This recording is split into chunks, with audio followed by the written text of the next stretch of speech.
Hey guys, J-Man here. All right. We are back in the danger room here. We're going to talk some comics and other stuff as well. I'm waiting for my couple of my panel guests to arrive. They're all divas. They need to get their makeup on or whatever they got to do. I don't know. We're going to talk some DC comics. Uh, Today this is all the new stuff that's out that I cared about. Oh wait, Joker number two. Where's Joker number two? Oh yeah, Joker number two is right here.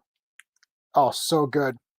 I don't know if anyone. I know there's a lot of movie stuff going on and a lot of stuff to talk about for the movies and all that, but um, I don't want to leave out the comics because sometimes I feel that people aren't talking enough about the books themselves. And this Joker was just awesome. This is number two, and I'm gonna open this one up and show you guys. So basically, if you I don't know if you know about Joker and Joker number one, this girl here, she hires Jim to go and kill. She's paying him 25 million bucks to go kill the Joker. So he's accepted that. So here's where he's talking to Batman about it, and he's like, "Oh, I want access to the Bat computer and all that stuff." It's really wicked, and he's basically just saying, "Okay, I'm going to need your help," and that kind of a thing. And then he basically drops that he knows that Barbara is Batgirl. So that was a pretty big reveal. And then he actually talks to Barbara about it, which is so cool. I'm trying to see where if I can find that page. Yeah, so here's the two of them like talking about it and how he knows that she's Batgirl and Oracle now. So this was a great book. I'm really enjoying this a lot. I might say it's my favorite comic that I'm reading right now. So it's really really cool. But all right, let me just acknowledge some people in the chat. We got Geek Studios. What's going on? Val Reeve, thank you for coming in. Who else we got in here? I just saw somebody else. Was that it? Okay. Thought I saw a couple other people and now I can't. Oh, Josh. Yeah. Hey, how's it going, Josh? All right. So this is brand new. This Joker just came out on Tuesday. So this is issue one, or this is issue two. I don't think it's a miniseries. I think it's a continuing series. So the Joker is. Oh, and there's other people after the Joker. Check this out. There's a woman. There's like a female Bane. So there's like a female Bane. I don't know if this is the first appearance of this character or what, but like it's pretty crazy. Um, I like this a lot. So I don't know if there's any Joker fans out there, even Batman fans, or if you're a fan of Jim Gordon. This should have been a TV show. This should have been like Gotham because this was absolutely killer. They should make this into a show. So I hope they continue that on. Geek Studios, how's it going? Oh, that is one of my panel guests. What is going on here? Oh, okay.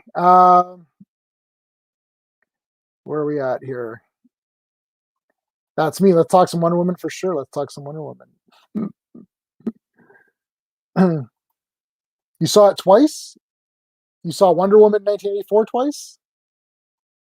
I had it on repeat like I like the soundtrack a lot. I think it's Hans Zimmer's best soundtrack. I actually bought the soundtrack.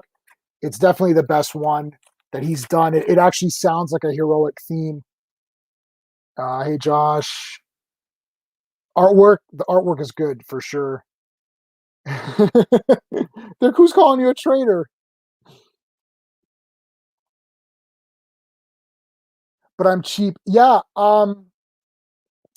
I can send you a private I can send you a private message where you can find like digital forms, and then you don't have to and you can find almost anything. It's very easy. Female Bane, yeah. I was just looking at her. Man of Steel, I have that. I also have Man of Steel. Yes, I have Man of Steel. I like Man of Steel, but I like Wonder Woman better. It fits with Wonder Woman in that movie a little bit better for me. Let me find the female Bane. Uh, oh, we got Steve. Is that Steve in here? Steve, what's going on? Can't hear you.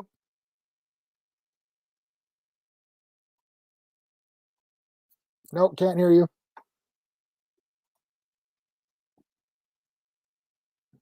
Well, Justice League is for sure the worst, but I don't even know if you would call that like a proper movie. Test your audio level, Steve, and I'll bring it back in.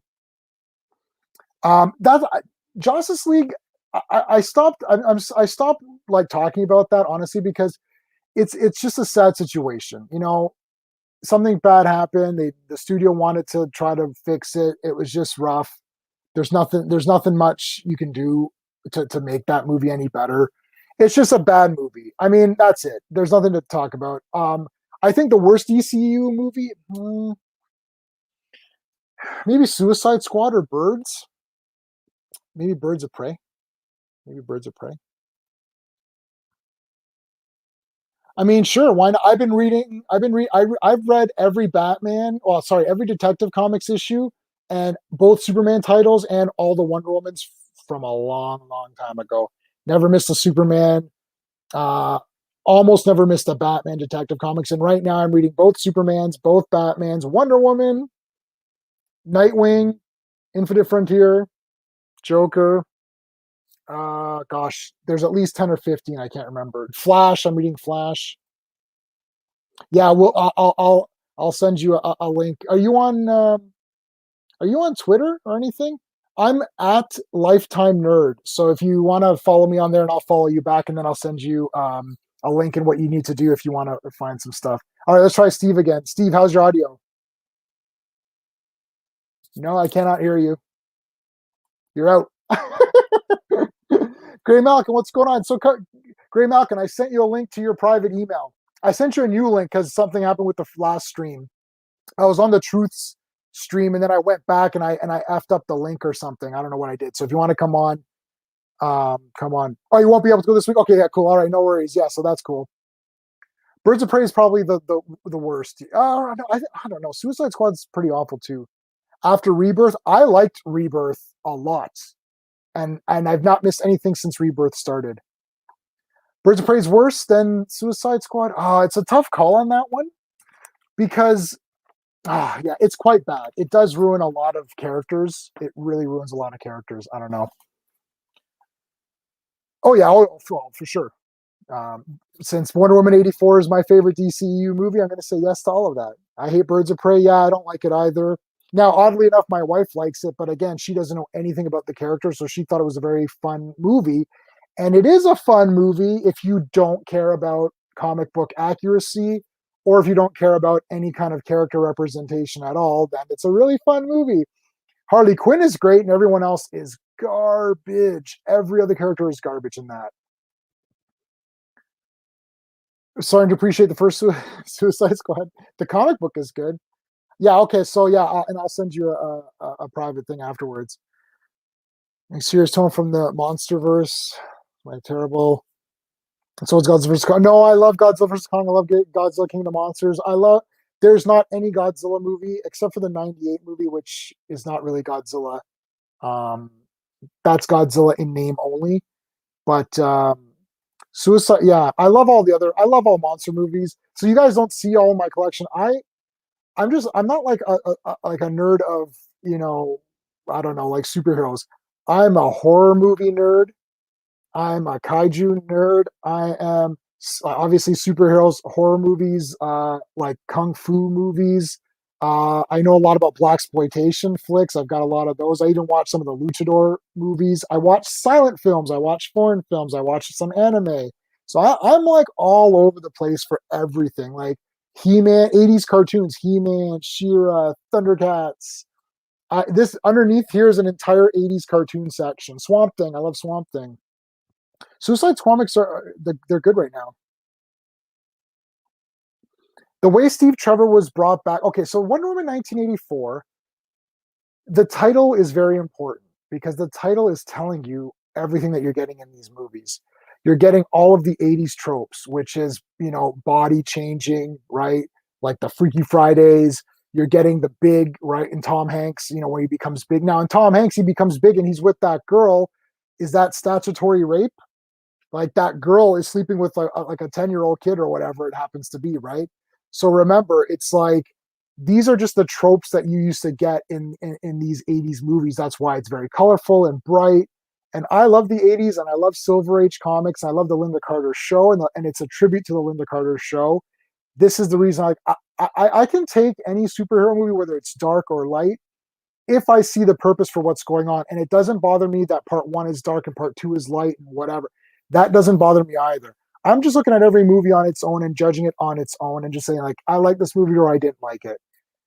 I'm very simple in that sense. I took film school and film courses, so I can definitely break down movies if you want to break them down by plot structure and all that.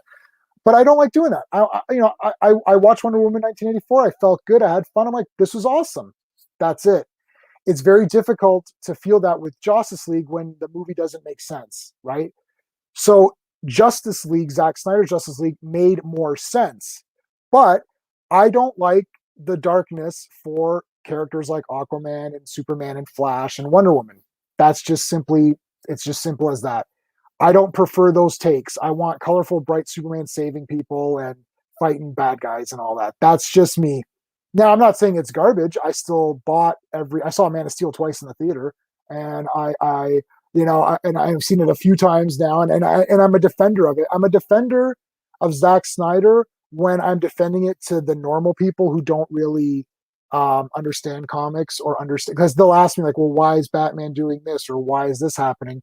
And then I'll defend it. So when I'm talking to outsiders, I defend these movies, even if it's not my best interpretation of the character. All right, let's try Steve again. Steve, can we hear you? Yep. What the hell was that? That was brutal. I was trying to use my laptop for the first time to try this. I could hear you perfectly, but for some reason the mic wasn't working. I don't know why. That was weird. Yeah, so there you go. The reason why I like Suicide Squad is because more connected. Oh, yeah, okay. So yeah, that's fine. But they didn't go far enough with Suicide Squad. I thought they were going to keep Steve alive for Suicide Squad movie. Yeah, I guess they did. Man of Steel is a gorgeous movie, but the story is disjointed. Yeah, Man of Steel has some weirdness to it. Yeah. No doubt. Oh, of course. I've seen them all many, many, many, many, many, many times. A lot. My favorite is probably, if I say this is going to be controversial, I kind of like Halloween 2. The real Halloween. Well, the first Halloween 2.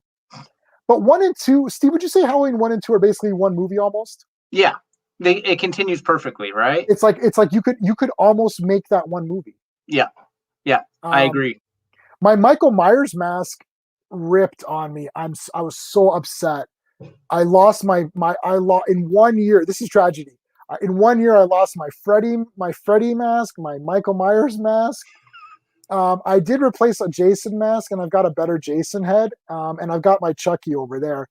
But I like, I don't know. I think Halloween 2, 1, 2, 3, 4, and 5. I think are all pretty good.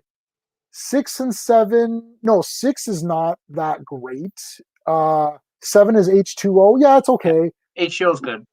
Resurrection's like a bit wonky. Halloween Resurrection's a bit wonky. Then it's Rob Zombie. Oh, I don't like Rob Zombie's remake because what's the point? I like Rob Zombie's Part 2 because it's kind of weird. Yeah. It's just a weird movie.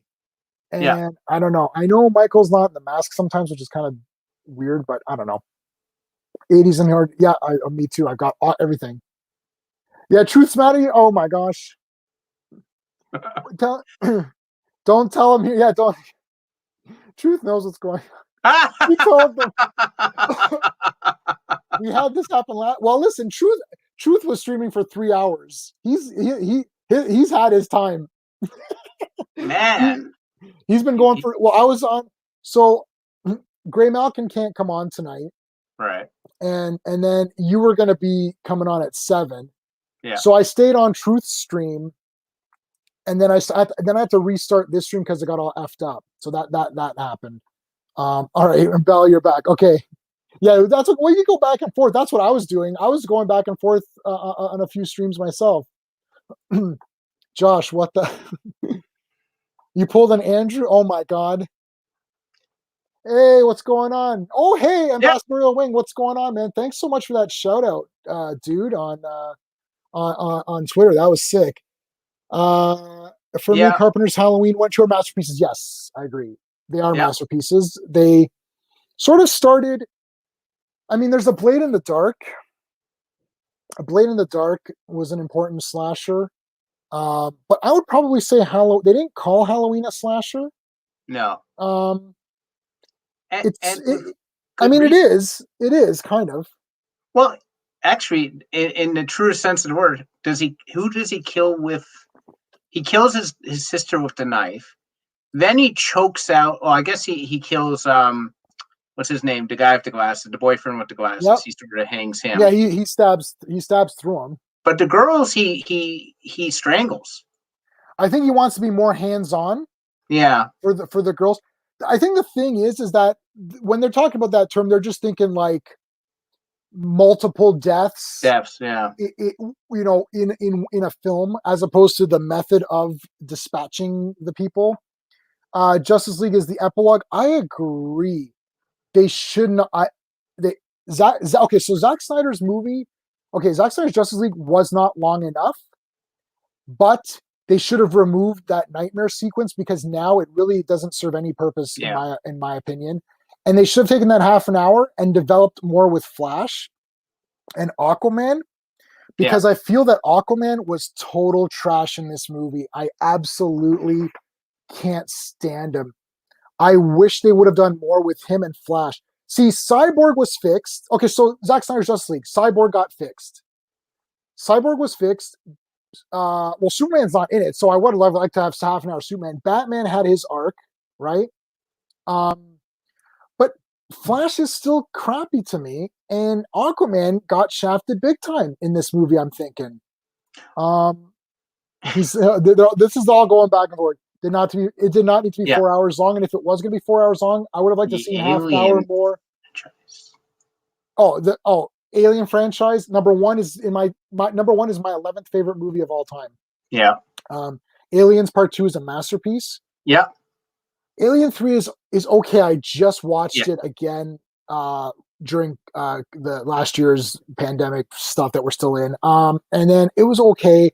It's a little bit long, and there's not really much going on. Alien 4, I do like. It's a fun movie. Yeah. After that, I don't care. Steve, what are your thoughts on the 4? So, question: do you consider Prometheus an alien movie? Like an Caleb, what's going on? Oh yeah, Prometheus is 10 out of 10. I love Prometheus. Yeah. Alien Covenant is not very good. No. So boring. Prometheus, Aliens are the three top best. Then followed by Alien 4, I think. Yep. Other than that, like Alien 3, I didn't care for it. Then you said rewatch it. I rewatched it. I really liked it. Then I rewatched it again. So I've probably seen it more times than the director by this point. Yeah. Really.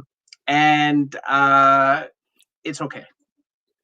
Thoughts on Rob Liefeld? Well, I have a Rob Liefeld shelf with all my X-Force toys and my X-Force number 1 and my X-Force number 2, and I've got the first.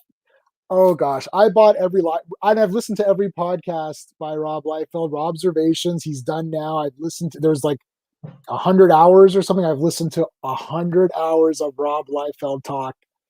That is dedication. Bell 1 and 2 masterpieces. Yes. Yeah. I mean, soon as you lose like the auteur, like the Ridley Scotts and the Camerons, then you start to lose it. All right, Caleb, what's going on here? All right, I've lost where Geek Studios, stupid.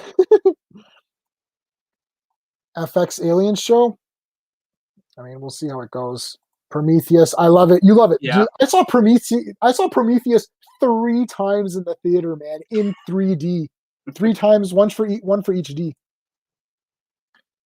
Belle is very. She's Evan and Kyle. Oh! No. Look, I'm not going to tear that movie apart. I'm only going to say that again, this is one of these things that people don't like. People always argue with me and Steve and Steve, I'm sure as well. When I'm talking to the panel here and when I'm talking to people in the chat here, we're on a different level than regular people. Like, I'm not talking to a random person who's like, oh, F the alien movies or something. Like, I don't. Then I always defend the fandom. I defend the Snyderverse lovers. I defend the MCU lovers. I am defending all of the fandom. I'm defending the Star Wars fans. That's the thing. It's like when you're talking outside of this, the danger room and us in here, I'm defending fandom always. That's for sure number one. If you love something, then you should love it and buy it, and that's great. That's why I don't do a lot of negativity videos on things that I don't like because I'm trying to defend the fandom. Aquaman had the same way he did Justice. I know, and he sucked in that too. Yeah. Yeah, Yeah. I like Yeah. Prometheus a lot. Yeah. They're only again, Rob Liefeld he blocked you on Twitter, Geek Studios. No, what did you do to Robbie? Rob Liefeld. Look, these people. I don't block anybody. You know how many? If you go back through my videos and look, I have a lot of dumb comments that are nothing. Right? I don't block anybody. And somebody argue the first second I posted anything, somebody called me a dumbass and I get a thumbs down. I don't care. It doesn't affect me at all. You can even death threat me, whatever, man. It's like, what are you gonna do? The horror genre now. Oh, I don't like it that much. Well, I don't know, Yeah. Steve. What's a good horror movie recently? Did you watch? We have to watch Possessor. I have that. I Yeah. haven't watched that yet. Good horror movie lately. Uh,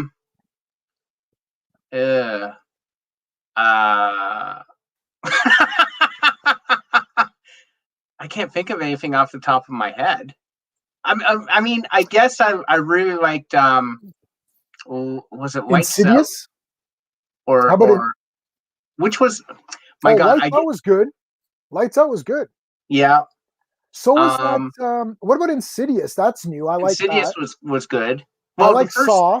two Saw. Saw's good. I like Insidious 3. Did you see Insidious 3? It was okay. Yeah, I I, saw it. I thought it was all right. It was okay. I'm Um, looking at my horror collection. What's new here? the one I showed you, Stephen Lang, and he was blind, and they were trying to rob him. I Yeah, like what was that. that called? Was that not called? What was that one called? Not Lights Out. It was the other one. I get the two confused all the time. But that was a good one too. That was a really good one. Like Not Speak or like something like that. Like I like Doctor Sleep. yeah, Doctor Sleep's awesome. I liked the new Suspiria, and I did a Yeah, whole video on that. I didn't think I would like the new Suspiria, but I actually did like it. I thought yeah, it's a complete departure from the original Suspiria, which is a masterpiece. yeah. That's the only way you can remake that movie is not to do the same thing. I like the VHS movies they had they're anthologies, so they're kind of hit or miss, I guess, on some of them, but I thought they were pretty cool. What is that movie? I can't even tell what that is.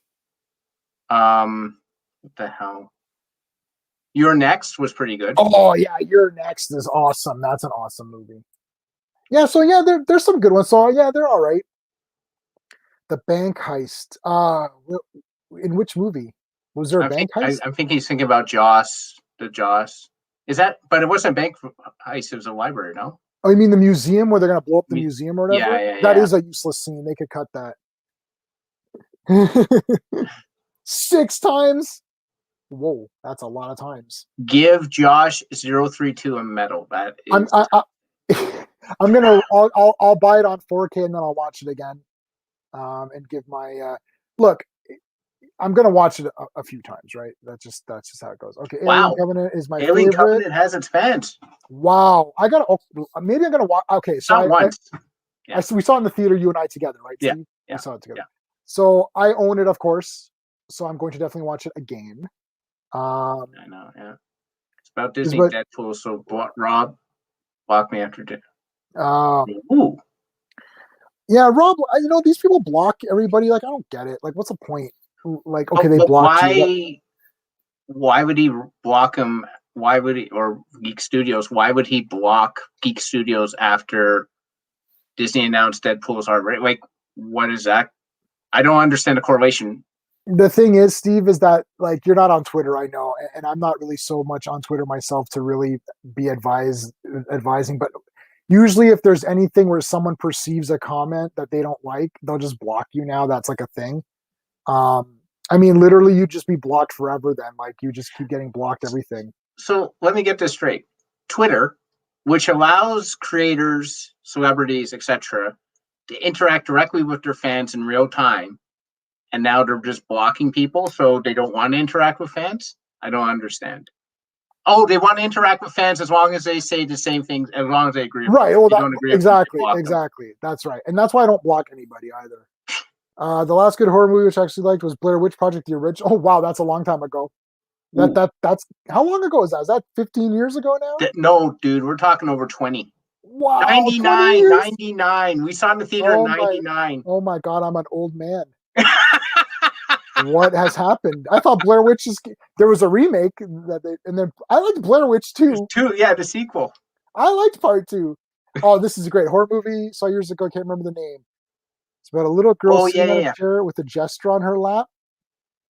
Are you talking about? No, it's not Dolly Dearest. Jester on her lap. I don't know. Sean is a pretty good horror guy as well. Let's see what happens when Sean comes in. We'll hang on to that. Okay. There's a little girl sitting on a chair with a jester. Oh, are you talking about Dolls? Did he look like a punch doll? Punch and Judy, yeah. Like Punch and Judy? Do you want me to get up and go get it? Let me get up. I can see it right there. Let me go up and get it. Hold on. Go get it. 1 second. He's got to go into the library to get the movie.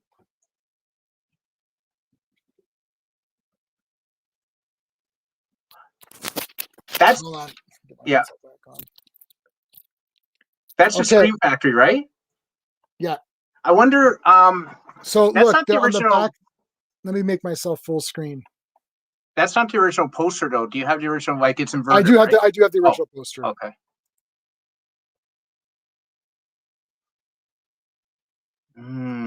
Oh yes, Belle. Is that it? Is that it? Oh my God! How do you like them apples? Nobody's gonna tell you that I don't know what the hell I'm talking about here. So actually, Dolls is a fantastic movie. Check out the original cover. Shout Factory gives you the original cover. That's the original cover. Yes, I remember that. I remember that in freaking mom and pop video stores on the carousel on VHS. You're welcome. Listen, like again, you're talking like this is like I'm like I used to have 4,000 movies. I've got it down to 3,000. Okay, I skipped some comments here. Anytime I get a challenge, it's like I gotta go. And the thing is, I could see it right there, so it wasn't too hard to get. Classic horror. Yep. Yes. Yeah. It's just jump scares and nothing happens. It's very irritating. It used to be like you get like a good kill or something, you know? All right, so yeah, we found that one. Rob was Geek Studios. If you say Rob is wrong, that's a block. Poltergeist, yeah. Poltergeist is pretty good. I'd say the first 3 were pretty good, really. I never saw the third one. Oh, it's fine. It's fine. People kind of dumped on it, but it's all right.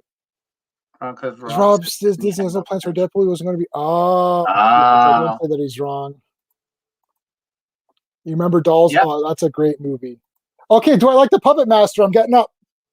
Actually, no. Hold on. I'm getting up. This is going to be worth it, Belle. Hold on. Oh, what's he going to come back with? Furniture's getting moved. Oh.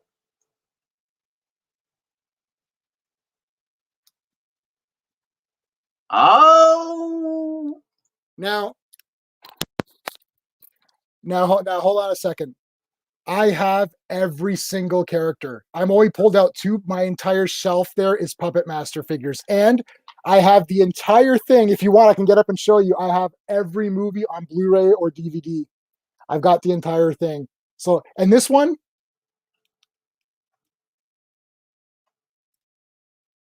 oh, man. And then Tunneler. He actually drills. Okay, I gotta put these back. These are very, very, very rare now. I have 6-shooter, Leech, Jester, Torch, Pinhead, Tunneler, Blade Tunneler, and the alien creature from part 4 and 5, and then I've also got the skullhead guy, which I can't remember his name. I'm so sorry, I can't remember his name. Let me put these back, and I'll come back.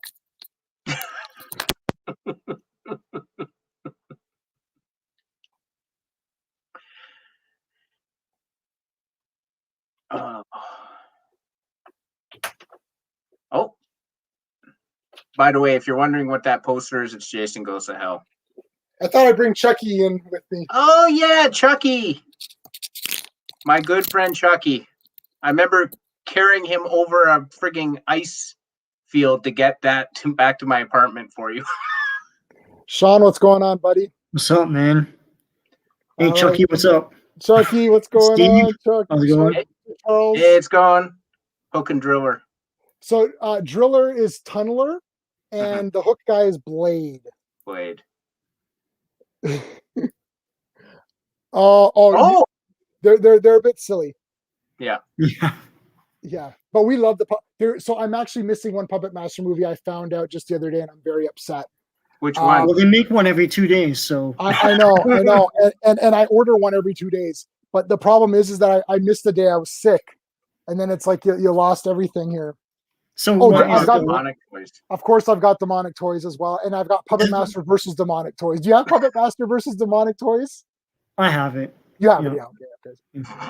Blade and Tunneler, yep. Blade and Tunneler.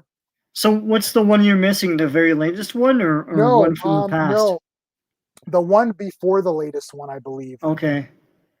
Yeah, or before that one, perhaps. You can check them. Oh, of course, it's trash. Yeah, it's garbage. It's garbage. I'm not. Sean, did you watch that remake or what? Yeah, I saw it. It sucks, right? It's make it something else. Yeah. Why not lean into the legacy of Chucky? Everyone knows the character and all that stuff, and it's jokey, and everyone knows what's supposed to be. So why not do that? Or just continue on from the last two, because Well, the that's what I'm last two saying. were perfectly fine. Yeah, Well, they're filming the television series. They were just filming last weekend, 5 minutes from my house in Mississauga at the library over here.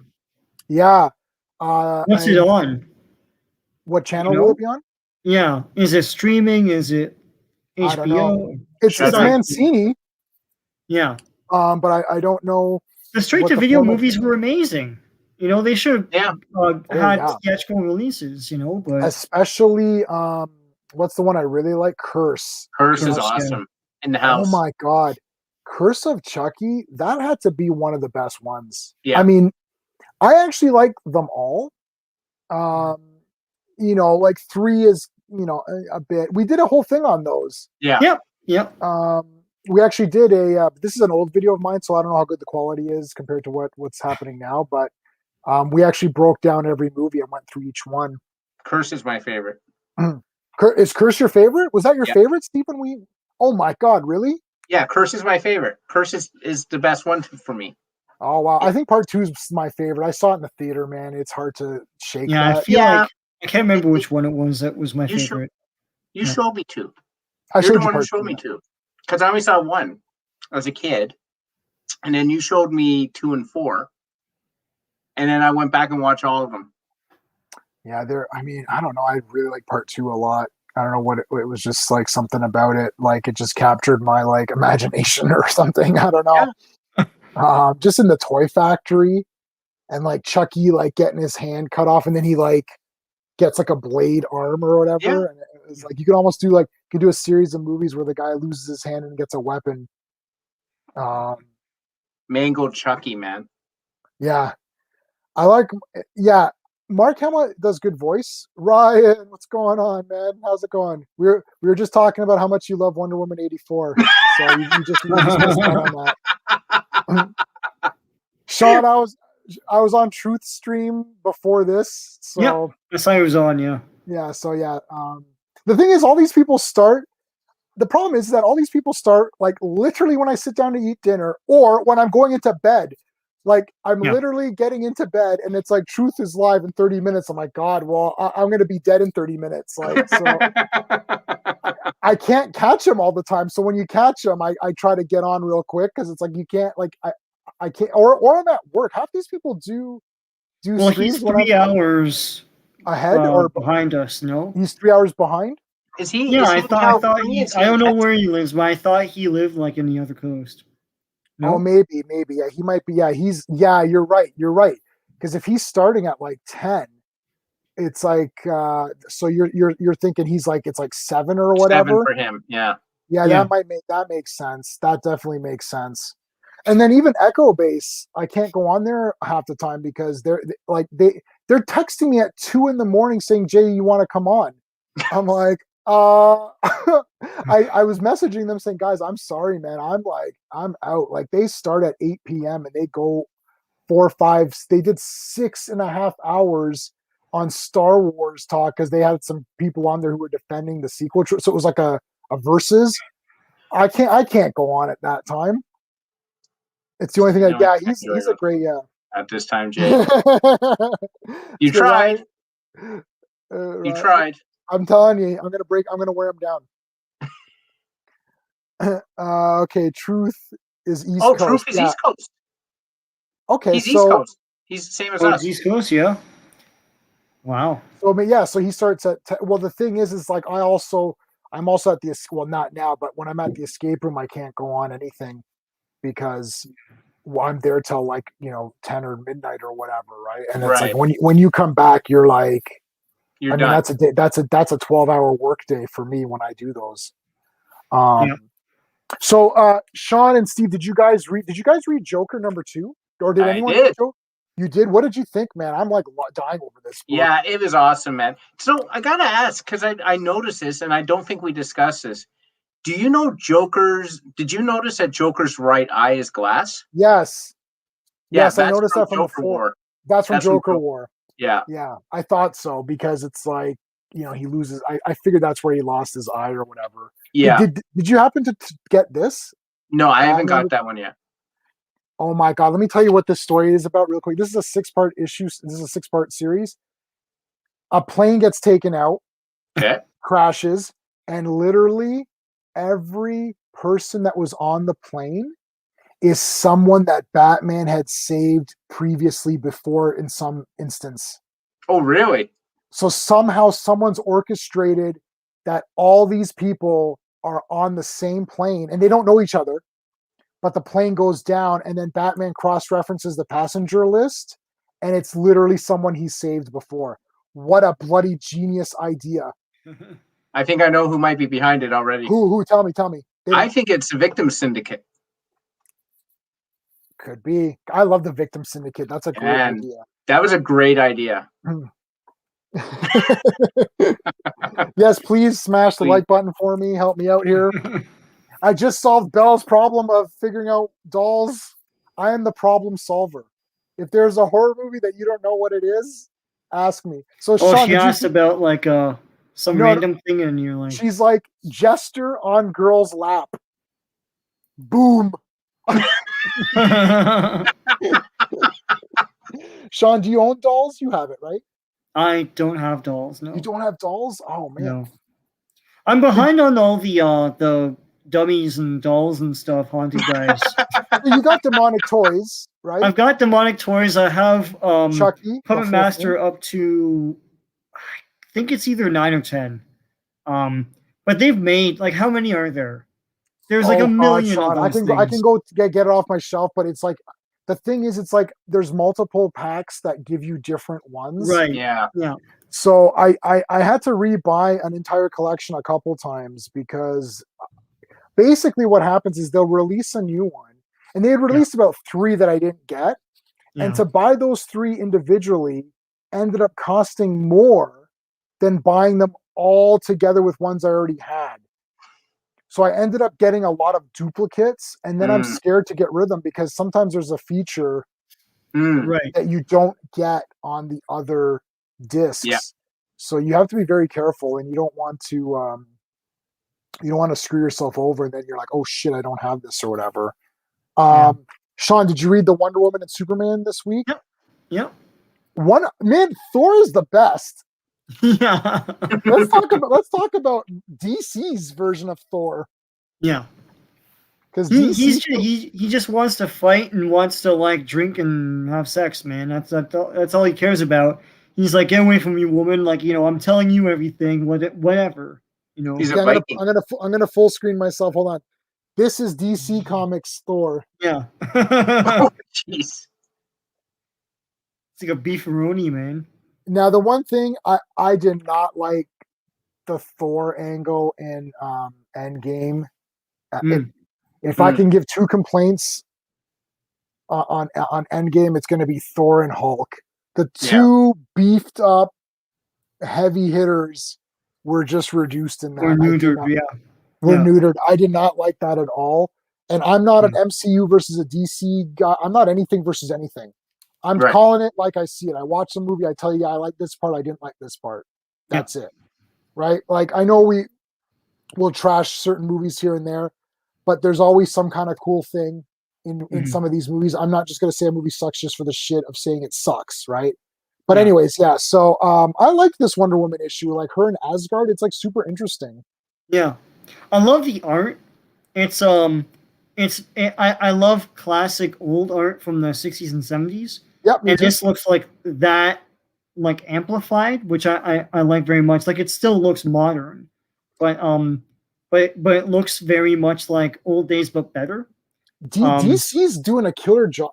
I don't know about all of the, and thank you so much, Ambassadorial Wing. He gave me a shout out on Twitter, and that's really awesome. And thanks. Yeah, and I have a passion for. I'm like super passionate about everything, so it's like it's crazy.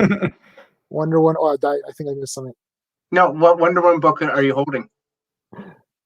Oh, what one? Okay, so this is number 771. Yeah. Just this Tuesday. So I want to show you a little bit of the art here. Like, I like this is and that's Dr. Psycho. Yeah. In the corner. Yeah. And then like, this is like her just going. Oh, there's like a giant snake in here too. Yeah. So So to me, this book had a very Krull vibe to it. Oh, I agree.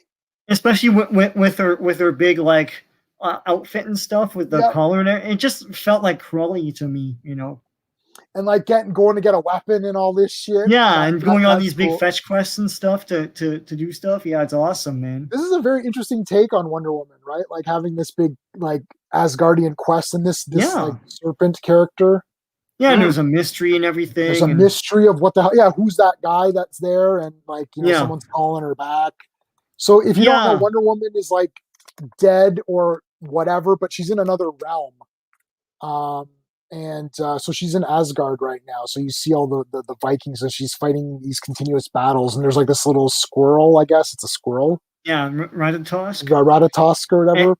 And that silhouette always looked like Spectre to me. But it could be Spectre because that will tie into the Infinite Frontier issues that came. Or there's only one Infinite Frontier that. Yeah, I saw when he's taking her on a big tour and doubting everything, and she's like, "No, look, So it makes sense. I don't know why it would be mysterious and in a silhouette because the silhouette looks like it's Spectre, but maybe that's. Well, I don't know. I couldn't see if there's a cape or not. I thought there was. Well, we've got the evidence in my hand, so let's. Well, you know what? Yeah, no. Yeah, pull it out. Let's see who it is. No, he doesn't. It doesn't look like he has a cape. Oh no. Okay. Oh right, he doesn't. So I don't think that's Spectre.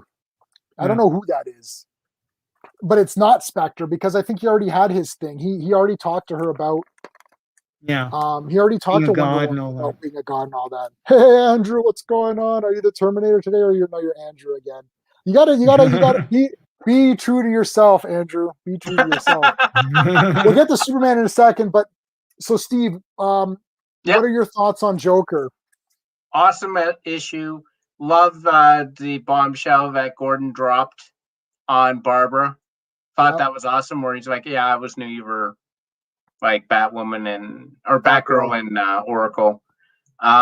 Really, you know what I love? The hotel for supervillains.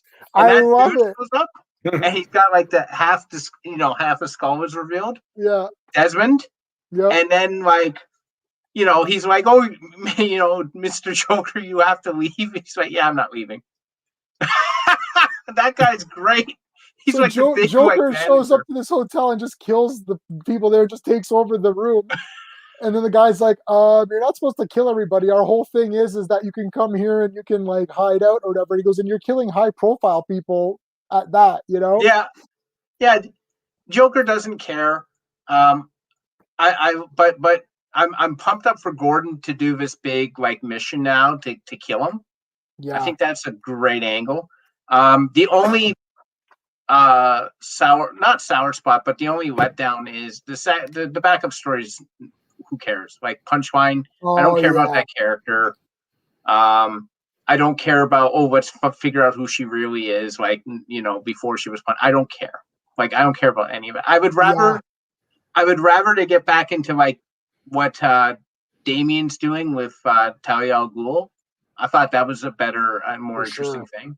That's in the Batman issue, so that's going to spring off into a mini series for Robin. Mm-hmm. That's coming real soon. I'm getting that for sure. Yeah, for sure. The backup story was not very strong in this one for me. Punchline, well, it's because Punchline, like Joker's lackeys. I know Harley Quinn is very popular. I personally never saw it. I think she's better away from Joker. I'll give you that because at least she has more of a character. But Joker's lackeys do not matter. I'm sorry, they don't matter. Yeah. Joker's just too. It's not like you guys didn't read Joker War, but there's a character in there, and I think he's not the Undertaker, but it's like he's like a guy who's working with him, and he's corrupt, and he keeps doing legal challenges in court to allow Joker to do what he wants to do. And I found that character super interesting. He's like the underbroker. That's what his name was. Right. Okay. That's a character who I'd like to know more about. But Punchline was just Joker told her to do something, she do it. I'm like, yeah, I can't get into her as much. Yeah. It's not for the lack of trying. For some reason, it's not getting to me. I don't like how much anymore. Mostly trades. Yeah. Yeah. I collect about close to 30 comics a month, and I collect every X-Men book, and most of the X-Men books I just get digitally. Now, if you buy a Marvel comic, you get a digital code, which is fine. But for the DC books, you do not get a digital code. So I just buy the physical book because I figure if I ever need a digital copy, I can always get one later through Comixology when they go on sale. So because if I'm going to pay the money, I'd rather just have the book then, and then worst case, I can always get a digital later if I need one.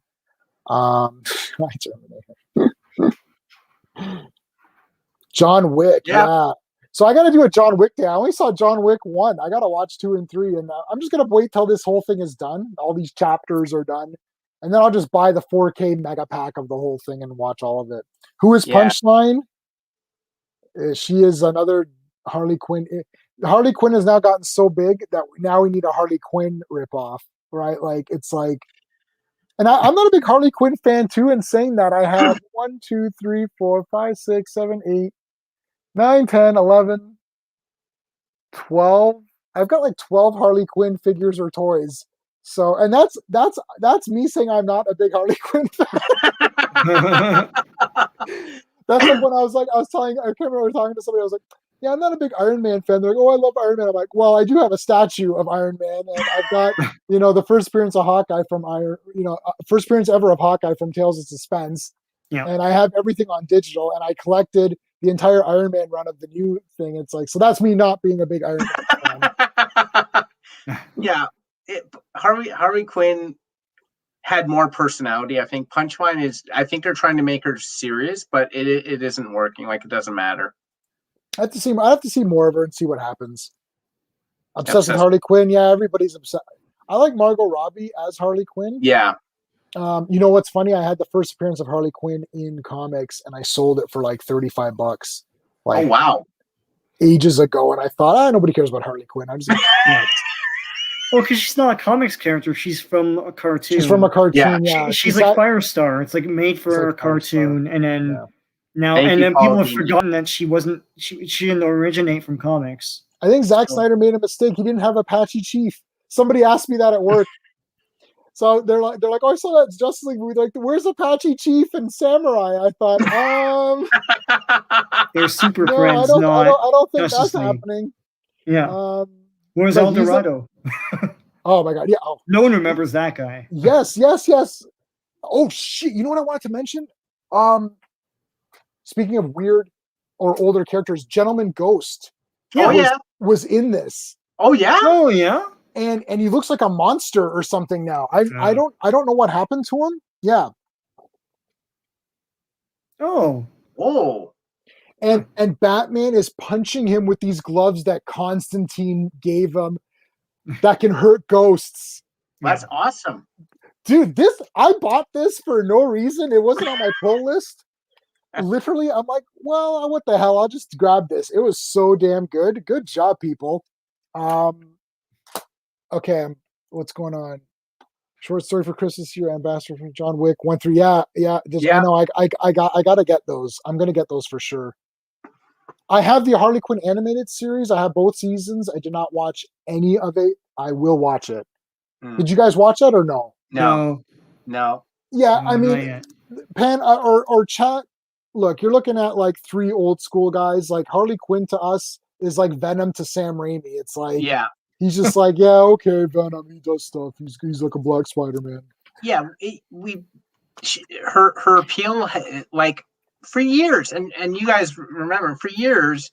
I know she was popular, but it seems that it's exploded since, like, I don't know if it's the Arkham games or what it was, but there was something where, not the Arkham games, but like something happened where her popularity exploded and she was everywhere. But like, I remember her in the mid 90s in the cartoon. I'm like, yeah, she's cool, but I never thought she would be like one of the most popular characters in comics.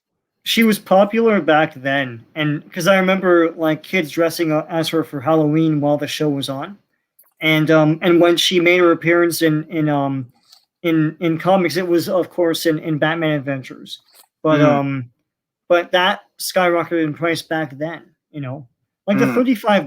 Batman Adventures, I have all of. You can get those on digital very easily, but to get them, I didn't even know that was a physical book. Oh no, it was like back in the day. Wow, like, that's crazy. Anything with adventures was based on a cartoon. No, but are you talking about look like the animated series? Yeah, it looked like the animated series. Yeah. Oh yeah, I didn't know that was a physical book. That's brutal. I somehow missed that completely. Let's talk a little bit about Superman here. Look at this. This is cool. I like Superman. Did you like Superman, Sean? It's cool as a new science fiction adventure. It's a science fiction adventure. Like, check this shit out. They're on this other planet and everything. And there's a bit of a mystery. You know, like, you know, that was cool. And he's interpreting what they're saying because, like, he understands. So it's cool. Like, he understands the different languages and the cultures and stuff. It's like, you know, over here, that's rude and all that stuff, right? And that's cool. And I like that he has a foil to bounce off of with his son so that he can explain things more and stuff. So, like, him having a partner is cool. I really like the adventures of Superman and John out in other planets. Yeah. Like, this is one of these. This is why Superman, I always go back to Superman. I mean, this is just, you know, my imagination. Like, wow, like, you know, this whole thing is going on. And this is what I feel is lacking in Superman in other media. Yeah, they don't go there. Like, that Man of Tomorrow comic, I don't know if it's ended now, but because I don't see anything past 20. But they did that one issue where he goes to another planet to get Man of Tomorrow is done, Sean. Those were all those digital only, exclusive ones. Those are cool, but like they're all very good. He goes to another planet to get trained, and then he gets his powers stripped away from him, and he has to train like in normal stuff. And then the woman that trains him starts threatening people and stuff. And then he heroically saves them, and then he's like, "Yeah, that was your big test." That was awesome. All that stuff was great. You know, it was well written, surprising. You know, that was surprising, and that was all digital first, and a lot of that was in those Walmart specials or whatever. Yeah, I love Brave and the Bold. Sean, Brave and the Bold. Brave and the Bold's great. Cartoon. Steve, did you watch Brave and the Bold? Not yet. Oh, it's a lot of fun. The thing is, the art style. Like, I'm an old schooler, so like. I don't like angular art style, but like everyone is so used to it now that's just normal to them, right? But yeah, I think it looks very colorful. It looks very bright and everything.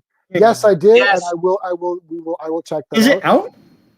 I don't think it's out yet. No, I don't think it's out yet. No. Well, I have the comic book on the comic book an adaptation of the actual film. Oh, yes. Yeah. No, if you're talking about that, Andrew, then yes, then we for sure we know. But there's a new one coming out. It's Batman 78. No. Yes.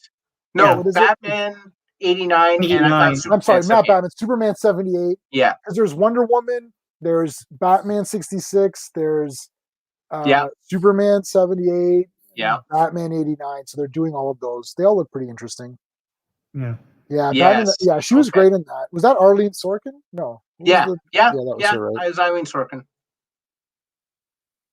You're doing a review. Yeah.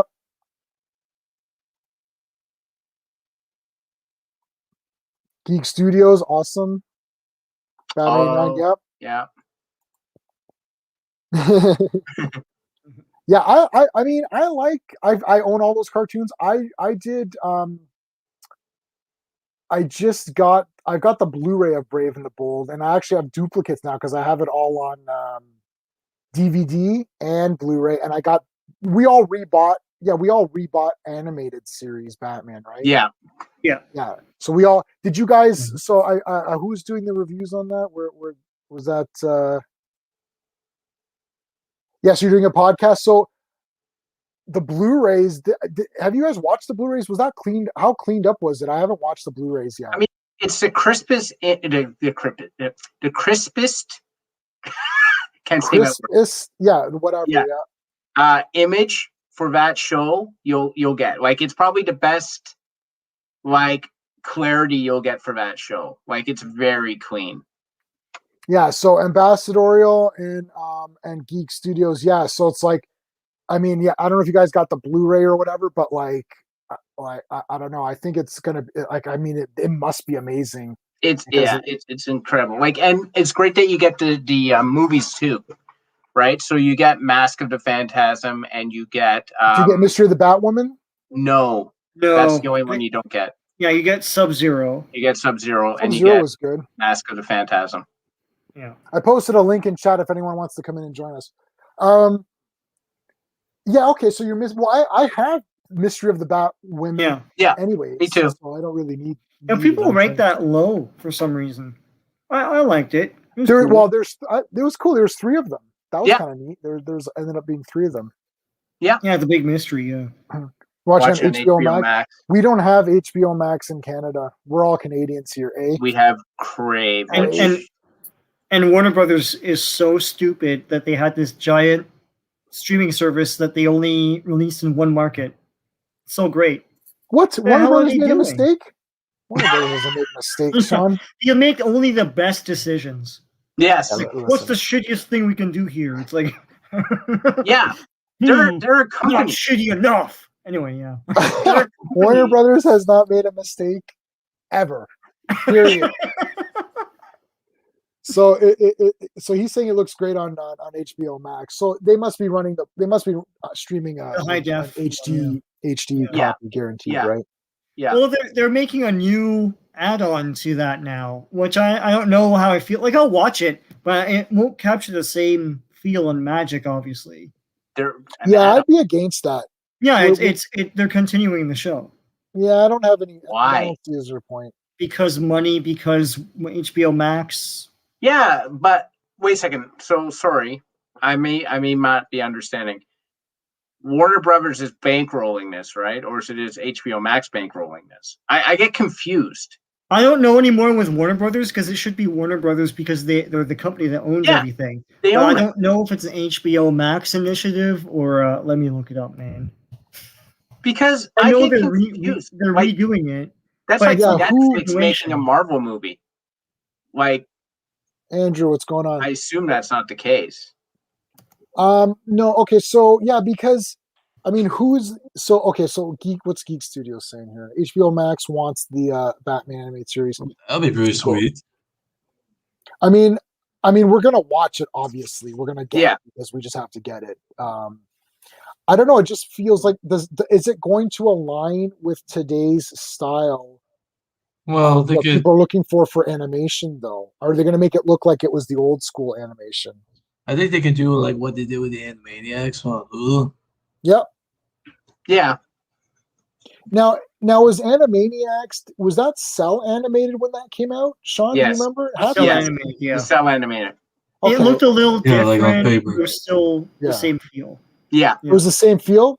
Yeah. Yeah, it looked a little bit more angular, but it was still because the old ones were based on just the old cartoons, right? Right. Right. And then these are just like a little bit more updated, but they still look like the characters, right? Right. I see.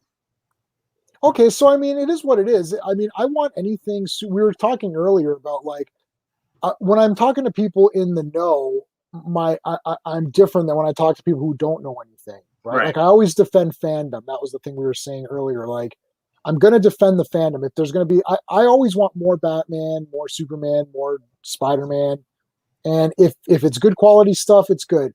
I don't judge based on who I'm loyal to. I don't have loyalty. I have loyalty to what I like.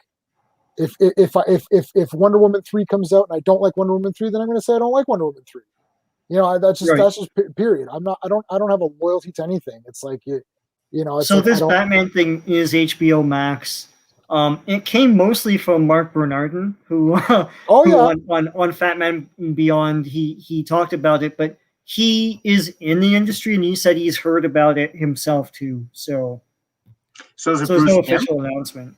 Is it Bruce Timm who'll be doing it? I would imagine so. They're not going to continue. They're not going to do it without him. Like that would be He like probably crazy, even right? pitched it. I don't know. It's him and Mark Burnett. I'm not Mark. Mark?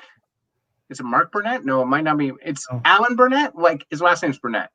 Those are the two guys who do all the DC animated direct-to-video movies. Yeah, so it won't be those guys, I don't think, because they're doing what's the next one that's coming out? I just pre-ordered it. Justice Society. Justice Society. World War II. One after that.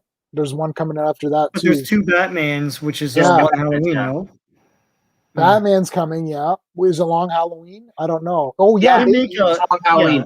It's Long Halloween. They How is make a that gonna movie be every done? 2 days, man.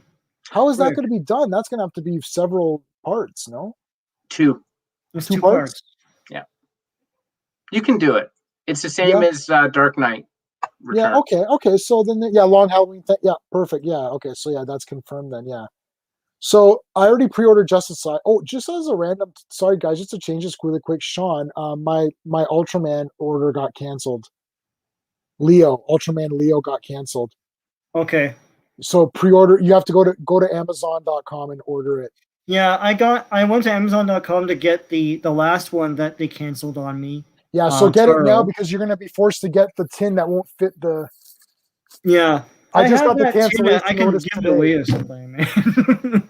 Yeah, I just got the cancellation notice today for Ultraman Leo. So I haven't gotten the cancellation notice yet, but yesterday they told me that they don't know what's going on with my order. So I don't know what's happening in Amazon Canada.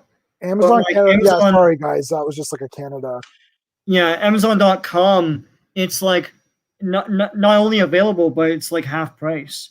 You guys want to hear? You know how Scream Factory keeps releasing sets and like there's discs that have flaws in them, and then you have to like sign up for order the discs. Yeah. So Vinegar Syndrome released Beastmaster. Cosmos John. They released Beastmaster on 4K. Yeah. Yeah. Right. I ordered it for me and my dad. Yeah, I have it. And there was a flaw in one of the discs. Yeah, and they gave you the disc. They gave a disc. That's why that was there. Yeah. Yeah. So instead of you having to sign up and send proof, they just automatically sent the replacement discs out. Yeah. So Sean and I ordered it after the initial pre-orders. So you got. So I got the disc, anyways. Yeah. And I texted you saying, like, did you get a random disc? And you're like, yeah, I'm not going to complain. Cosmos John, what's going on, man? I have not read Long Halloween. It's a fail. I'm ashamed of it. Oh, wow. I'm going to go. It's like one of the classic ones. Well, I don't read any of the classic ones. I didn't read Hush. I didn't read Long Halloween. I have them. Didn't read any of them. I didn't read No Man's Land. I didn't read Anthony, what's going on? Geeks is ended. Yeah. Thing is done. Ryan, what's got Long Halloween? Dark Victory, man. That was awesome too. Yeah, Steve's more into into those like big epic Yeah. epic ones. When all these things like No Man's Land was going on, like while I was buying issues. Yes. So when someone tells me, like when someone says, "Did you read this?" Like they're talking about the Fourth World Truth. What's going on? But Hey, we're just Truth. jumping Hey, from one to Truth. the other. Like when someone we're talking. Well, actually, the Truth was talking about the Fourth World stuff. Yeah. New Gods. So like to me, like I was just like, you would get those comics like forever. Like Mr. Miracle is part of it. Forever People, and I mean, what's the reading order on that, Sean? It must be outrageous because it was going through 4 or 5 different comics. Like, how could you even keep track of that? I've read them all, but like probably not in order. Yeah, how yeah. would you? Like, Yeah. so about 2 or 3 years ago, I did a and I found it as well. Look at this. I wrote out the reading order because I'm like, what the hell is like? I couldn't keep track of the Jack Kirby stuff, so I don't know how anyone would have read this properly back then. There's no way. It's weird. Like Jack Kirby, like that stuff is way better than stuff he did at Marvel. Like the same kinds of things. But all his Fourth World stuff and all his like New Gods and everything are amazing. Like they're more focused than what he did at Marvel after that. I don't know if there's some sort of creative tinkering going on or I don't know, but I think when he left Marvel and then came back to Marvel, look, you can't come back.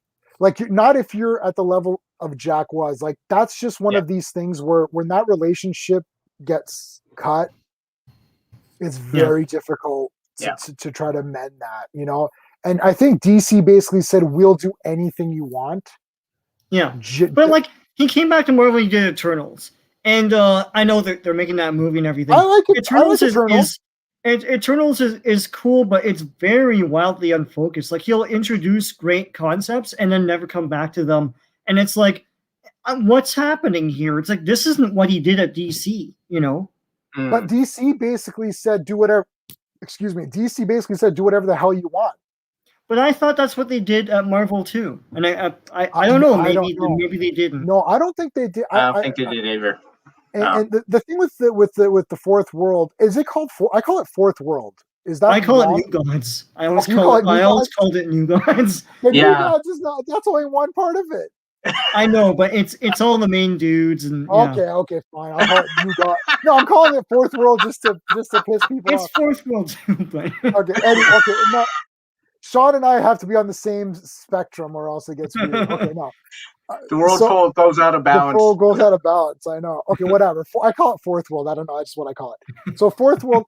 The thing is that like, I mean, were you collecting Superman's pal Jimmy Olsen? Because I sure as shit wasn't collecting that. No. Right. And like, so how do you even? That's what I'm saying. The reading order on this. Did you? Okay, I don't have any of this stuff like that in any kind of order. I need to get the omnibuses. And how many omnibuses is it? Like 4? And those are like insanely priced now, but I know, but they're there's a Fourth World. There's a New Gods omnibus. It's like freaking. Yeah, but the New Gods doesn't have Jimmy Olsen in it, or whatever, right? So it's not the full thing. Like, but would you skip? If it's not like Metron and Orion and right. Okay, so you're saying you could skip and Calabac and all those guys, then Okay, like to me that's the main core thing. Yeah. So full disclosure, I skipped the Jimmy Olsen issues myself when I was searching. I'm not trying to be a douche. Like I like Jimmy Olsen. I like Superman's pal Jimmy Olsen. But I was trying to read them in order as they came out. So like literally is that giant Who's Who thing I got? Oh, is that the Who's Who? Yeah, that's beautiful. I thought that was New Gods. I was about to scream. No, you can kill a man with this thing. That is enormous. I'm slacking. I'm definitely slacking. Yeah. You just did 4 hours. Yeah, that's fine. Wonder Woman Sighting a 7 out of 10. Anthony, come on. You gave Godzilla versus Kong like 4 out of 10. Yeah, no, he gave it 6 out of 10. Okay, 6. Anthony can only be trusted 50% of the time. I'm giving Anthony 6 out of 10. He's a very exacting individual, man. It's like I'm giving Anthony 6 out of 10 as a reviewer. Movie I'm gonna- studios should be like, if we can get this guy, we can get anybody, man. I'm Like, gonna this is I'm gonna start fun. reviewing reviewers. I think that's a thing we should start. I'm gonna give Rob Liefeld 5 out of 10. Like it's like Whew. 7 is decent. Yeah, it's a 5 for me. Oh, Bell, no. Wonder Woman 84 is a 6. You guys keep God's gift to humanity. Truth says. There you go. You see, that's why he's called the Truth. Why is there we have there's no JJ is animosity greatest yet. director of all time. He's better than everybody in Hollywood. Now we know that. We know. We know that Anthony's being sarcastic there. We know, but we know that you're so Anthony, be careful. You're at a 6 out of 10 with that statement. You could lose a few points. you gotta be careful. I know you're joking, Trash JJ. Oh, Trash we're not gonna call him Trash JJ. We're gonna call him JJ Abrams, the beautiful and loving JJ Abrams. Yeah. So, I mean, I was skipping Superman's pal Jimmy Olsen. And it's not for any reason other than, look, Mr. Miracle, New Gods, Forever. Forever People was part of that. Yeah. Those were the ones that were kind of the main ones, right? Really. Yeah. Or did you even stick with, or did you even do Forever People? No, yeah. I have them all digital. Yeah, I'm all digital. Yeah, me too. Yeah. Oh yeah. We wouldn't have had this coming out or whatever. Caleb, No. hey, how's it going? Is a great film. I agree with Caleb. It has a lot of heart. Heart goes a long way. Is it Godzilla vs. Kong is a 7. Godzilla vs. Kong is a 6.5. Come on, give it that extra 0.5. Get it to 7. What was the line of dialogue that killed that point? It's like, oh man, she shouldn't have said that. That one scene killed the 0.5. J-Man, do you think anyone's doing space on this? Is this why? Do you think I'm gonna save Dick Grayson? Save Jimmy Olsen. I know, save Jimmy. Well, yeah, Zach killed Jimmy. What the shit? I'm not happy about that. Yeah, I remember when that happened. Yeah, I forgot that's not good. It was ridiculous. Okay, so I can tell everybody my the way I rate movies in my professional capacity as a reviewer. Humans took me out of it. Yeah, but the humans, I mean, they're there to serve the purpose of the monsters getting together because the monsters don't have dialogue, right? So you need to. That's what they're all about. Some movies have good human plot lines, particularly the first 5 Gameras. Sean, would you agree? The first 5 or so for Gamera? Yeah, they're fairly balanced, and the human stuff is actually interesting. It's very interesting. Yeah. I would say the first few Godzillas for sure. I like Raids Again. I know some people are not a fan of that, but I like Raids Again, the human parts. I think I have to watch it again, but I think the most perfect Kaiju movie of all time is probably War the Gargantuas. Because the thing is, the two monsters are interesting because they're more humanish because they're like they can pantomime and one's angry and one's not, and the humans most of the time what they're doing is coming up with new plans to get rid of the monsters. So it's like pesky army guys like doing all sorts of cool things with like wires and stuff like that. And then the fight at the end is ludicrous. And has never been equaled since. So not at least not in Suitmation or whatever. Even in Suitmation.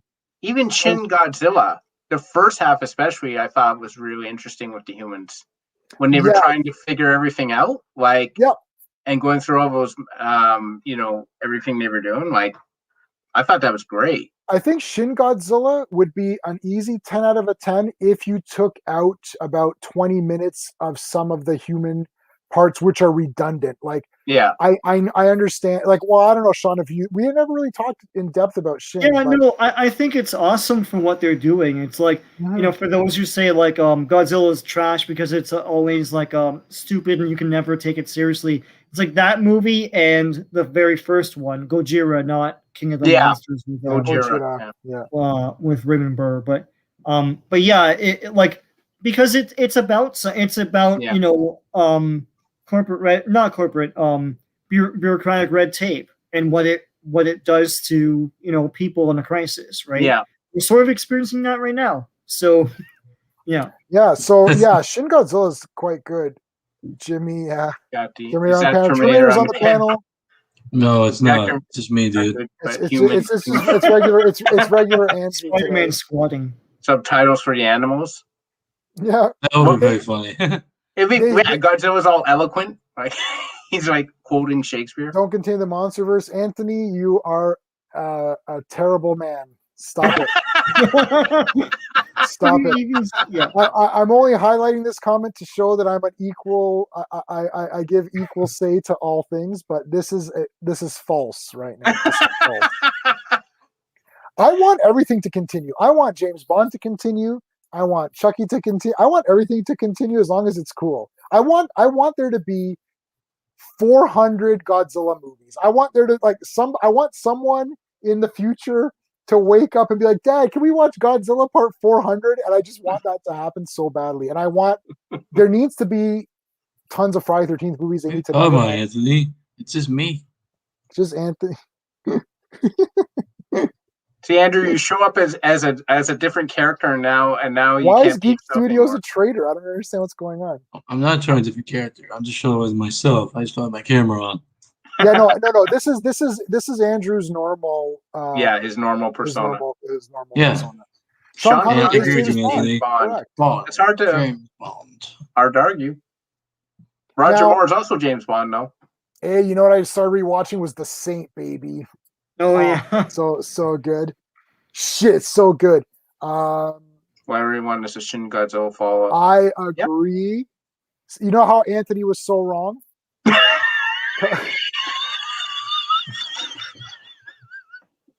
You didn't take a Cosmos breath. was so right. Yeah, it's not like- Take a breath. no, it will not end. I No. will fight people. I don't know. It should have ended by now, but it hasn't. So It has not ended. you It know won't. why? The thing is, they keep reinventing it, right? So Yeah. they keep making it's like there's a conspiratorial style movie, and there's a space adventure type movie, Yeah. and there's a serious, there's Joker and Truth all that about this stuff. question here? Definitely not.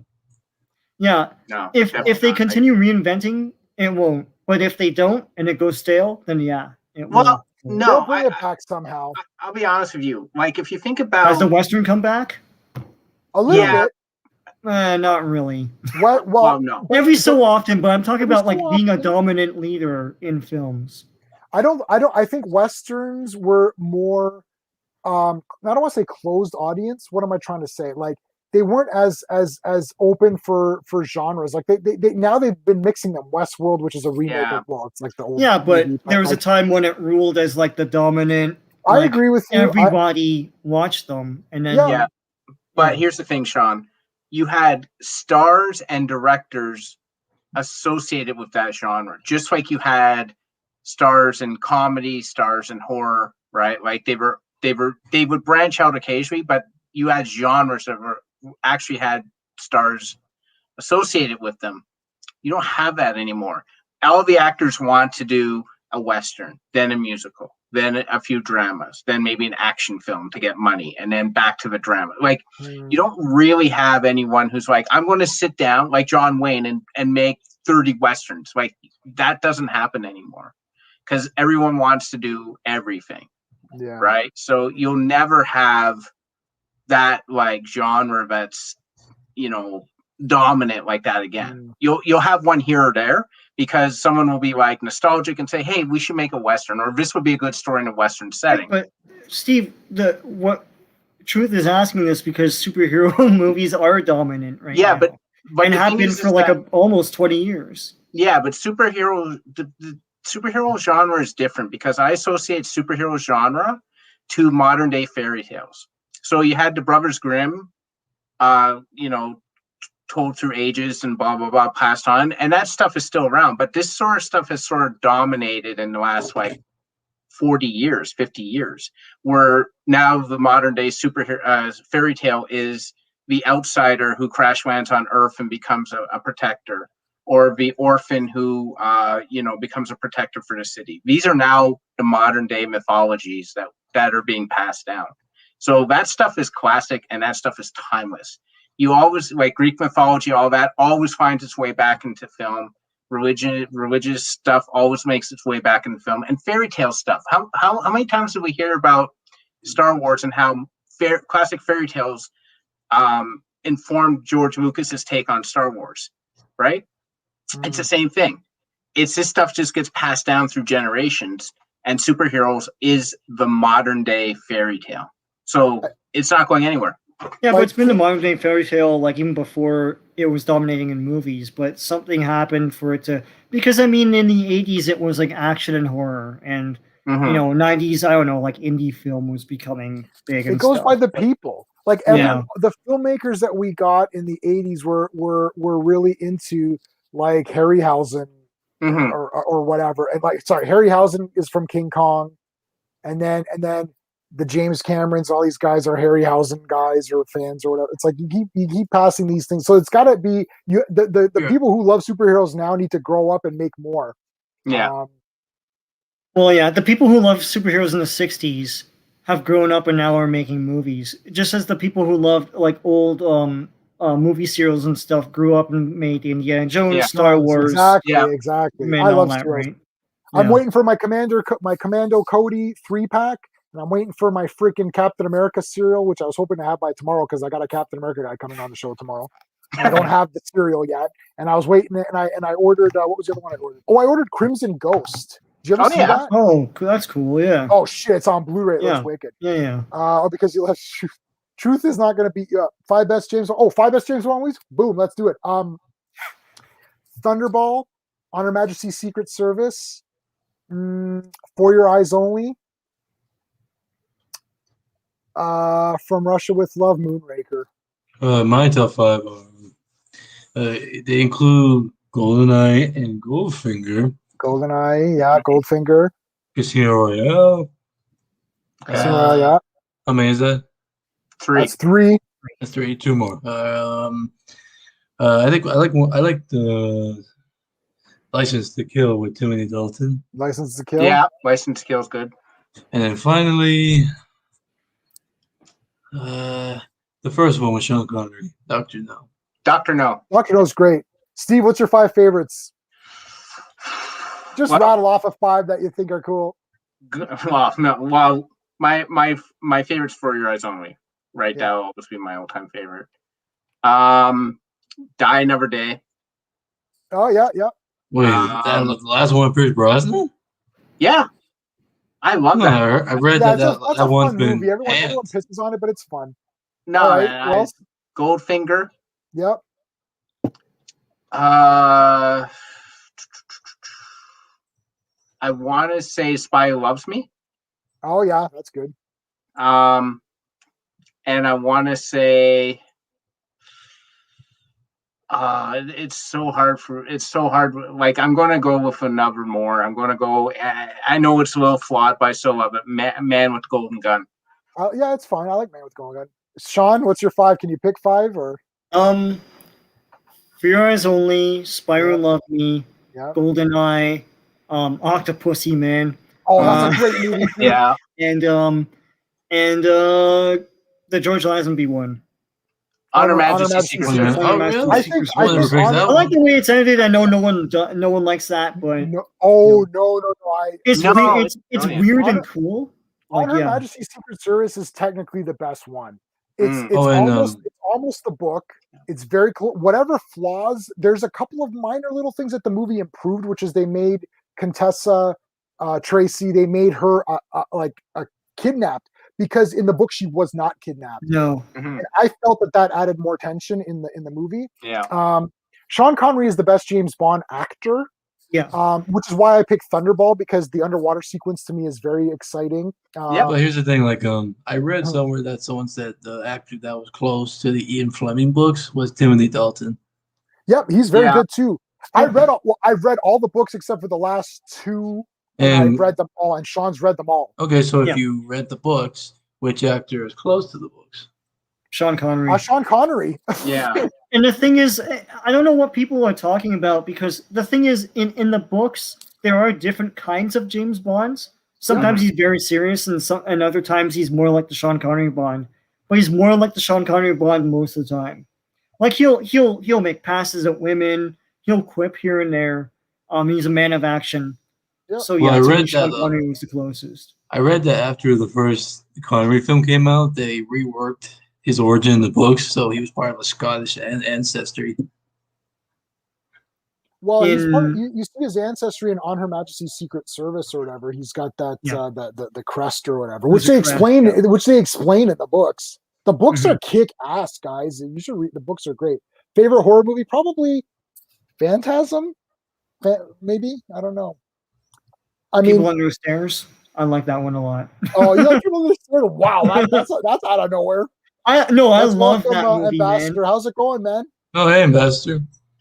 Gentlemen, a pleasure. Do you like horror movies? I like horror movies, but I was actually heard y'all talking about James Bond. I can actually give you all my top 5 in 2 seconds. Oh, let's do it. Let's do it. Okay. Casino Royale with Craig. Yeah. Moonraker. Yeah. Oh. Man with the Golden Gun. Yeah. Mhm. Oh, with Christopher Lee. Goldfinger Yeah. Yeah. Oh, yeah. and Dr. No. Yeah. Ah. Those are all So who's your good. favorite actor? That's a hard one. hmm It is a 1-2 very close tie between Craig and Connery. Ooh, nice. So do you like see that? Because I always think of there's my favorites. Honestly, after Roger Moore, from that point on, James Bond to me just became a different kind of a thing where I'm just watching them as cool action movies. But when I feel like a James Bond movie, it's going to be in that section. I just feel, and the thing with Sean Connery is I like the feeling that I'm almost in the time period of kind of where the books are sort of based. Yes. So I almost feel that they should do period James Bond films, and the panel above here, like me and Sean and Steve have talked about this. Like, it would be very interesting to do those books as like a series and do them in the period, and you wouldn't have to make changes. Fleming's Doctor No, Ian Fleming's Casino Please. Royale. Correct. And Yeah. you want to know something? I noticed that, like, with some of the actors, you notice, like, as each film goes on, you can see them, like, them getting older. Like, you see, like, and all that. Like, you see Pierce Brosnan's hair turning gray. Yeah. Yeah. Like a View to a Kill. Yeah. Yeah, So and also you well- can see Roger Moore's face looking pale. Yeah. I love Yeah. Roger Moore. One stream rule. Nobody knows about this rule, but I just made it up. We do not say anything negative about Roger Moore at all because No, I didn't say anything negative. I don't know. We haven't said it yet. I'm just This is preemptive. Roger Moore is cooler than all of us. If we combined, well, we're not cool at all. But if we combined all of us, we still wouldn't be as cool as Roger Moore. So just so we're clear on that. Yeah. But Yeah. Well, other than that, we can poo on anyone. I feel like he's a lot Also- of people's least favorite Bonds, but the thing is that he's the Bond that I grew up with. Like, Yeah. I mean, he was Bond in the theaters when I was a kid, right? Yeah. So Yeah. I mean, it all Well- started in 1962. well, the thing for me is I grew up watching 007 from Connery. I liked Roger Moore's run. Now, for those of you that know, I don't know a whole lot of lore about the James Bond production and the series, but Moore was originally supposed to be the first Bond. He couldn't do it for some reason, so Connery got it, and then of course No. you And have then I heard Moore. that they tried to get Moore again after Connery left. So Well, Yeah. okay, so Yeah, and they got Roger Moore was Lazenby. doing The Saint, but then he went to Persuaders, Yeah. which is a fantastic series. Watched it twice over, and after Persuaders is because there's no season 2 of Persuaders. That he went right in to Live and Let Die from Persuaders. So what was he doing before Persuaders, but after The Saint? Or when did The Saint was in color in the last couple of seasons, I think.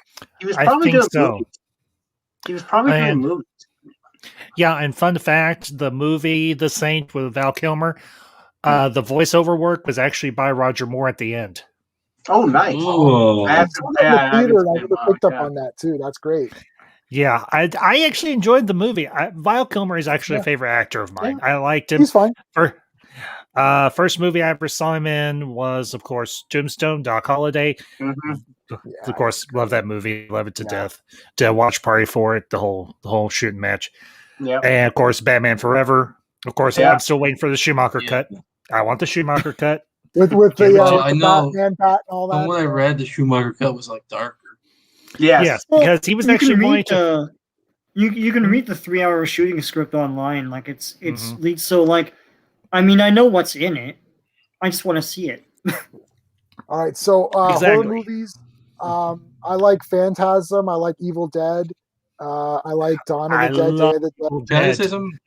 Mm. I don't know if this will count as a horror film, but I heard some people call one of these two films the Terminator 1984. The what? Yeah. The Terminator. I mean, it's a slasher movie. yeah, He's going around killing well, people out of a phone book. Definitely It's has like, a horror element Well, to it. you have It Arnold has Schwarzenegger coming to kill you.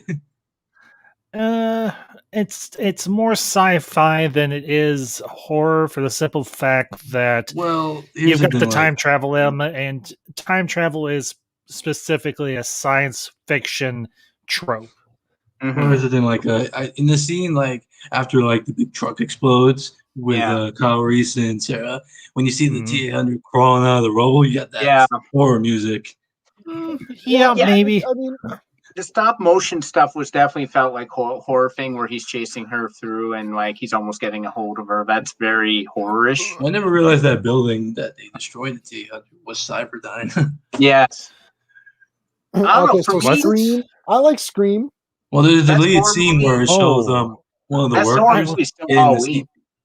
Here's the thing, like there's a deleted scene that shows one of the workers getting the CPU from the Yeah. Terminator that destroyed, and when you pan up, you see Cyberdyne. Cyberdyne. Yeah. Yeah. Okay. Well, I wasn't aware Yeah. of that They go deleted scene. through So. the rubble. Yeah. And what about Yeah. Jaws? Jaws. Jaws I is mean, awesome. I Yeah, like you Jaws could as a consider movie. Jaws a horror movie. Yeah, it's a creature Yeah. feature more so than anything in those terms. Westworld. So. Westworld. Yeah, I watched season 1. I didn't watch the rest just yet. Do you like the John Wick? I only saw John Wick 1, Anthony. I'm going to watch them all. Steve's going to show me the whole collection. Yeah. I got them on 4K.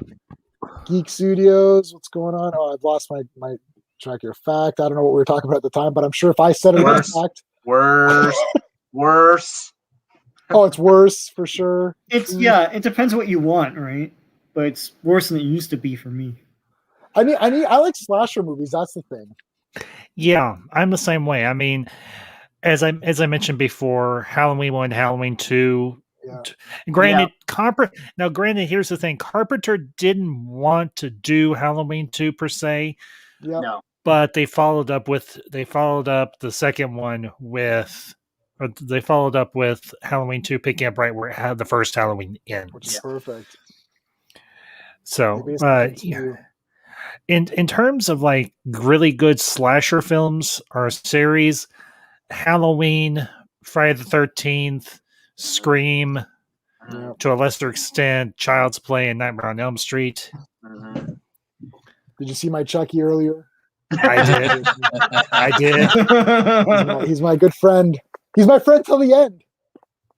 Have you seen the American Horror Story series? I have the me. first 2 or 3 I don't seasons like on that Blu-ray. I show.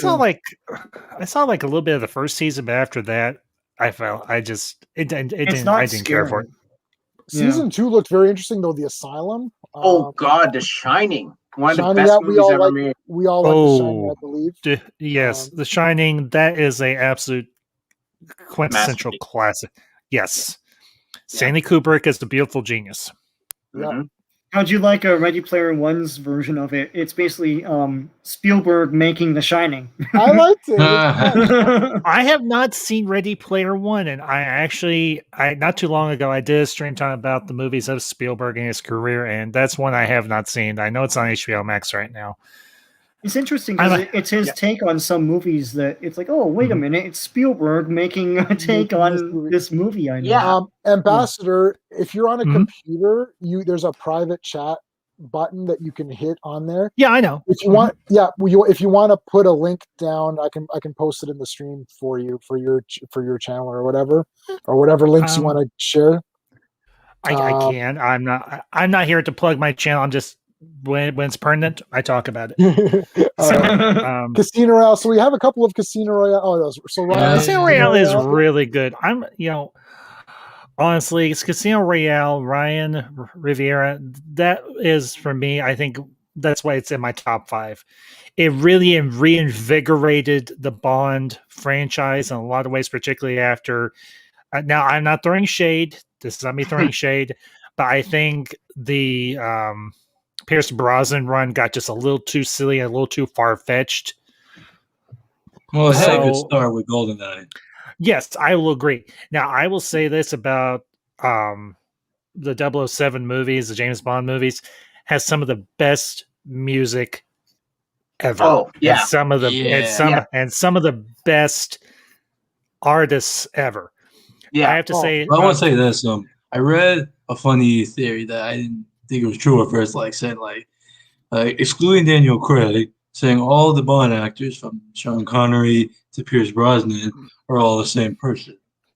No, not even close. Well, because everyone brings something different to it. I remember in the George Lazenby. Wait, are you saying continuity wise? Like you're saying? Yes, continuity wise, because I remember in the George Lazenby movie, he was picking up these devices he carried during a Sean Connery. Mm-hmm. Yeah, they call back to different Bonds, like they always say, was he married, and he wasn't. And Roger Moore was at the grave of the wife that died at George Lazenby. Yeah. Well, if you want, was it Diamonds? Is it Diamonds Are Forever? Was the one where he's getting revenge for Tracy? Yeah, he's getting revenge at the beginning. He's attacking someone. I forget his name, and he's I remember Sean Connery. Yeah, is he attacking Blofeld? Blofeld. In Diamonds, isn't he attacking Blofeld in the beginning of Diamonds? That's like one. I didn't think it was. I didn't think it was Blofeld. Maybe it's supposed to be Blofeld. It's supposed to be Blofeld. They don't mention him though because they didn't have rights anymore. Oh, okay. Yeah, James Bond got very weird. So rank if we rank. Nightmare on Elm Street. I like 1, 2, 3, 4 for sure, and then 7, and then Freddy vs. Jason if you count that as a nightmare. I just want to say, in Skyfall, the original idea there. So Daniel Craig was supposed to be a different Bond, and the original idea behind Skyfall was when he goes to Skyfall, Sean Connery is there.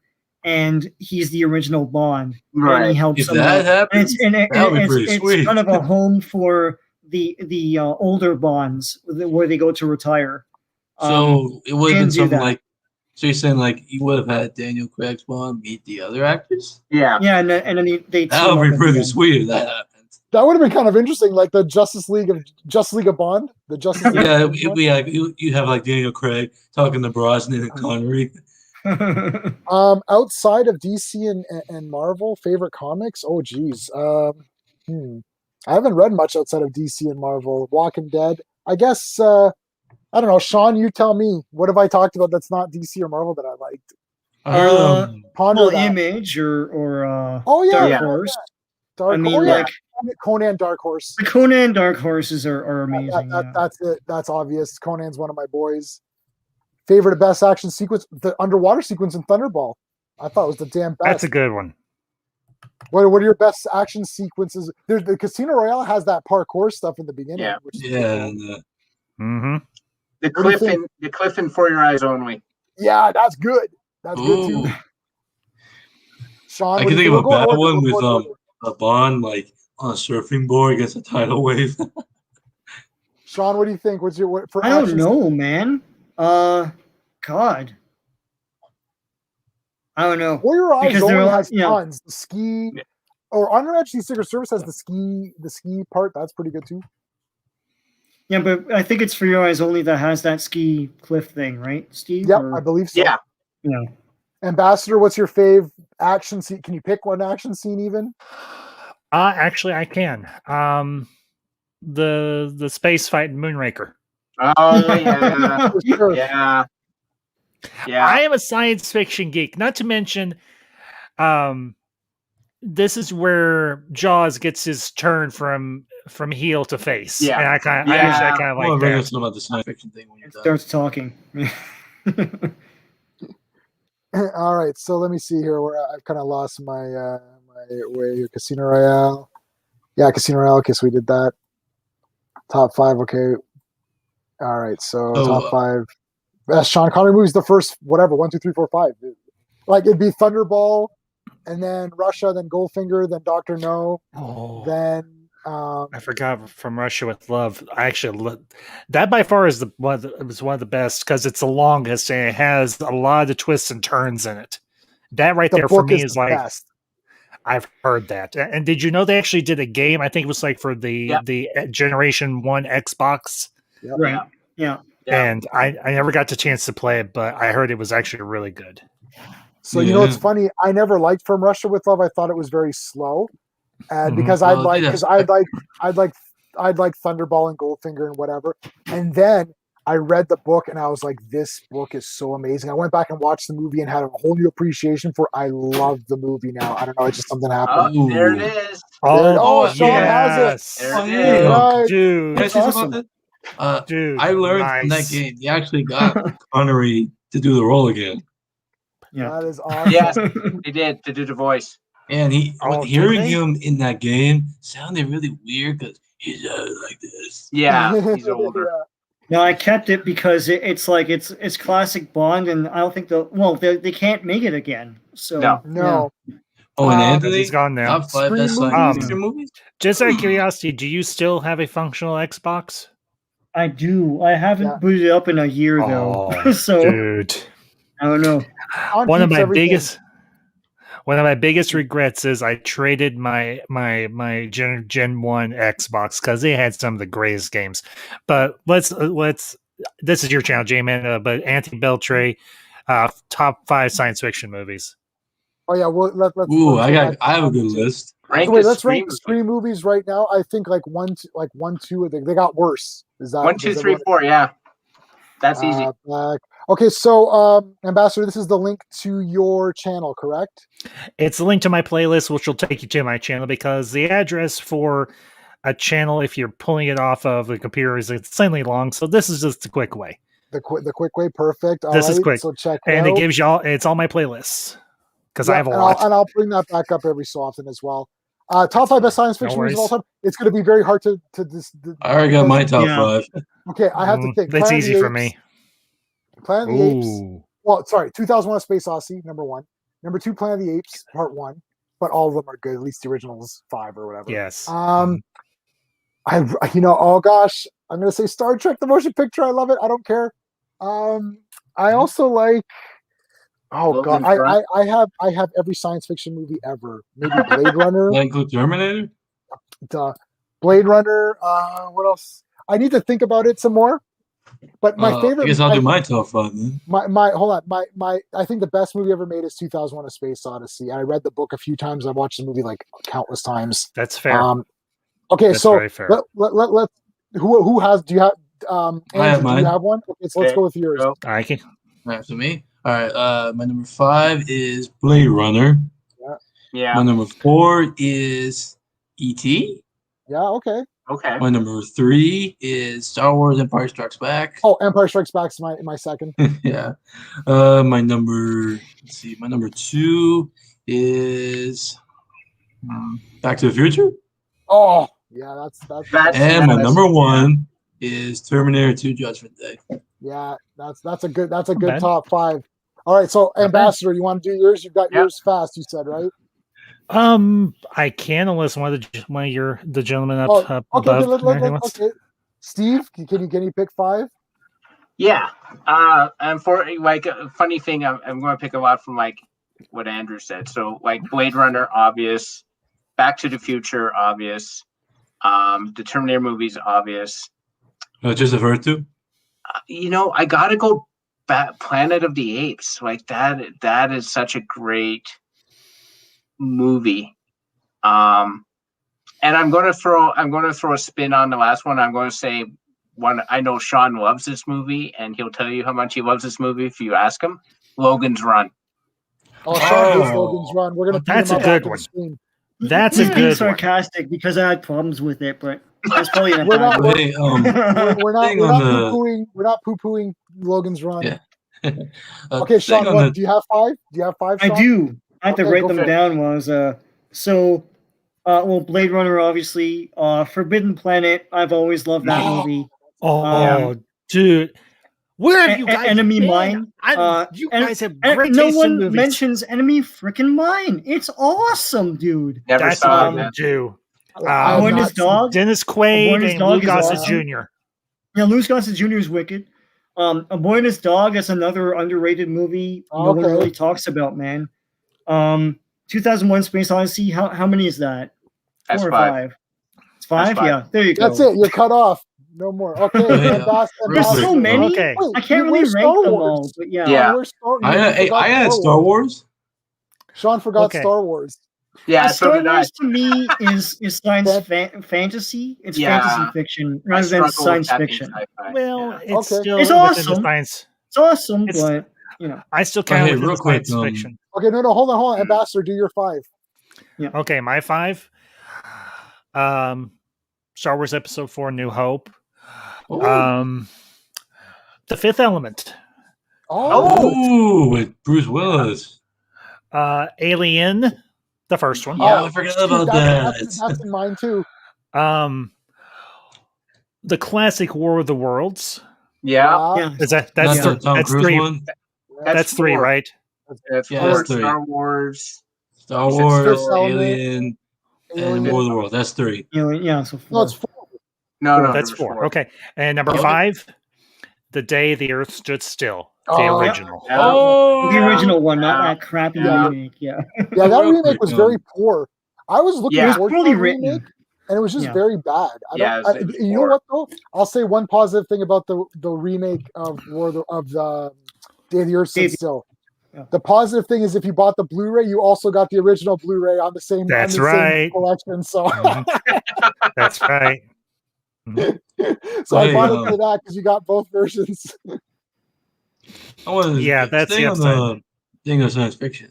When I mentioned the Terminator thing, how many of you feel that it should have just ended up right here and these ones shouldn't have existed? No, I like Terminator 3. Really? So, Oh, yeah. to the Terminator 3 high. was good. I'm actually go pick that one back up. Let me tell you And why. I real did- quick. Yeah, go ahead, Ambassador. Sorry, finish Well, your thought. Just real quick. And I did like Salvation. I did too. enjoy Yeah. it. Yeah. So okay, J-Man. Okay. No, so Sean and I are sort of, I don't know if we're on the same page or not, but Terminator 1 is 10 out of 10. I love it. Terminator 2 is 10 out of 10. That's And then they easy. stopped Judgment Day.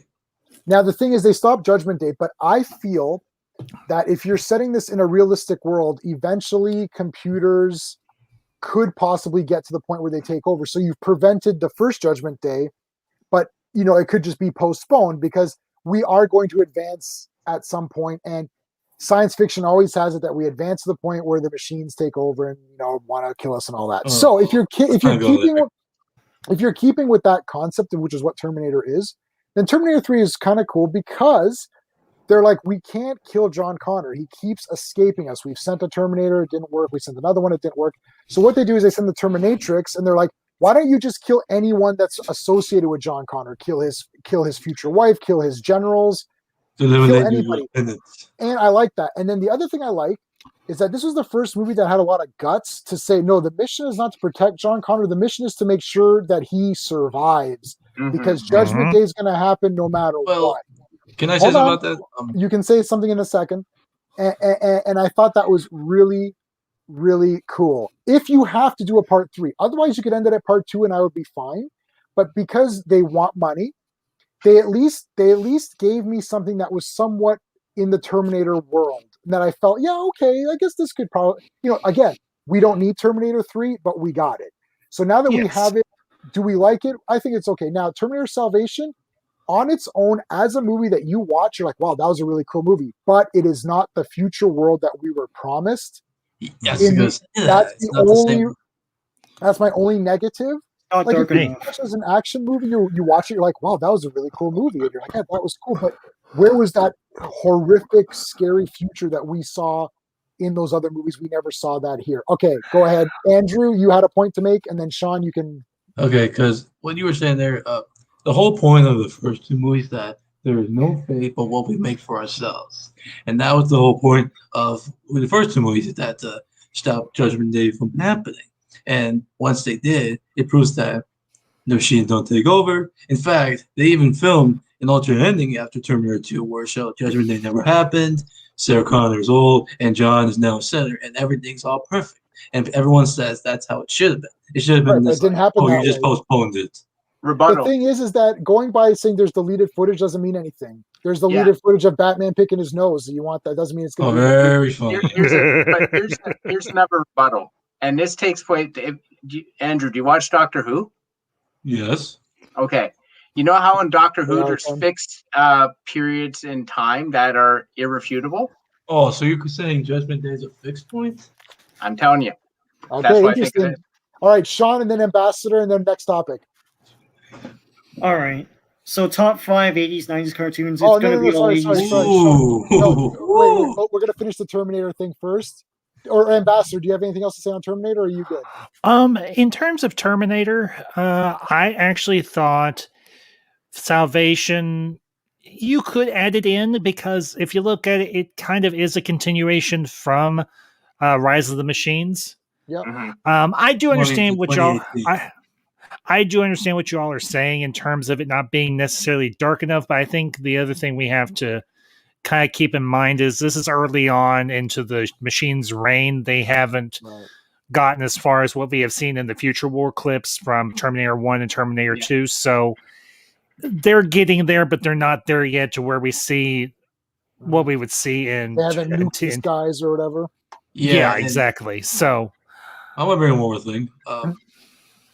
You can disagree all you want, but I remember trying out a game called Terminator Resistance that takes place during the Future War that was depicted in the first 2 films, and at the end where it showed John Connor saying, "We need to send Kyle Reese to 1984 and the T-800 to 1995 to protect my younger self." It doesn't mention the whole TX and Lieutenant thing, so that means that I know, but it doesn't matter. The thing is that like if you need another movie, that's how you do it, right? Like, there's going to be continuity errors in everything there ever was, ever, right? Well, unless you count Jensen, which wipes the whole slate clean. Like, well, I don't count those. After Salvation, it's a horrendous dumpster fire. Oh, you don't count Dark Fate either? That's after Terminator 2? That Dark Fate is one of the worst films. Yeah, it's garbage. As soon as I'm not talking about worst films like John Connor, I was like, nope. Yeah, they killed John Connor as a boy. Yeah. What did you want me to expect out of this movie? I'm watching this, and John Connor, who, if this continues from part 2, where we just had this emotional scene where the Terminator is being lowered into the pit, and he's like, "John, I love you. No, I have to go." He's like, "No, I order you not to go. I order you not to go." And he's going down the pit. I know now why you cry. He puts the thumbs up. It's this big emotional scene. John finally had a father figure. Now he watches him die. It's like this big thing, and then they go to a cantina, and then he just gets shot. That's what Terminator Dark Fate is telling me. What a horrendous piece of garbage trash. He's like, that doesn't matter. We're just going to kill you anyway. Yeah. I'm okay. I'm sorry. I'm okay with that. No. And this has nothing to do with male chauvinism or any of this garbage that they're pretending that it's about. This is about you destroyed a character. That was the future of the Resistance. And no, but like you killed him as a boy. It's not like John Connor grew old and then passed away of natural causes, and then you had Dark Fate. Go ahead, Ambassador. No, I was just saying facts. You're speaking facts. Now, in terms of Geek Studios question, top 5 cartoons from the 80s and 90s, that's easy. G.I. Joe, Transformers, He-Man, Thundercats, and let's see. What's another? Real Ghostbusters. Yes. Yeah, I would agree with that. It's so great. So well written. Andrew, you weren't even alive yet. Hey, I checked out some of them, so don't judge. You weren't even alive. Actually, what? I still got to check them out. I'll go with your 5 there, but also I'll add the Littles. I really like that show a lot. And I've watched it recently. Batman, the animated series. I can count. And 90s cartoons. I'll attempt this. Gargoyles, Tailspin. Pirates of Dark Water. Cyber 9, no one remembers that show. Nope. And Big Guy and Rusty. Oh, now, wow. I think I heard of that one. That's 90s or is it 2000s? I would say 90s.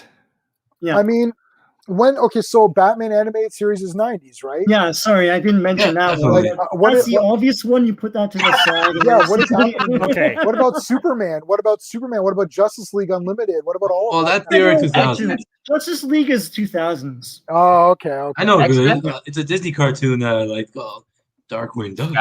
Sean, Yeah, Darkwing Duck X-Men? is cool. X-Men? Let's get dangerous. Yeah. Yes. What about Oh, that X-Men? reminds me of X-Men's that cool. reboot we got, DuckTales. That was so good. Just ended weeks ago. Yeah, all the superhero stuff always gets mentioned. Mhm. It's all awesome.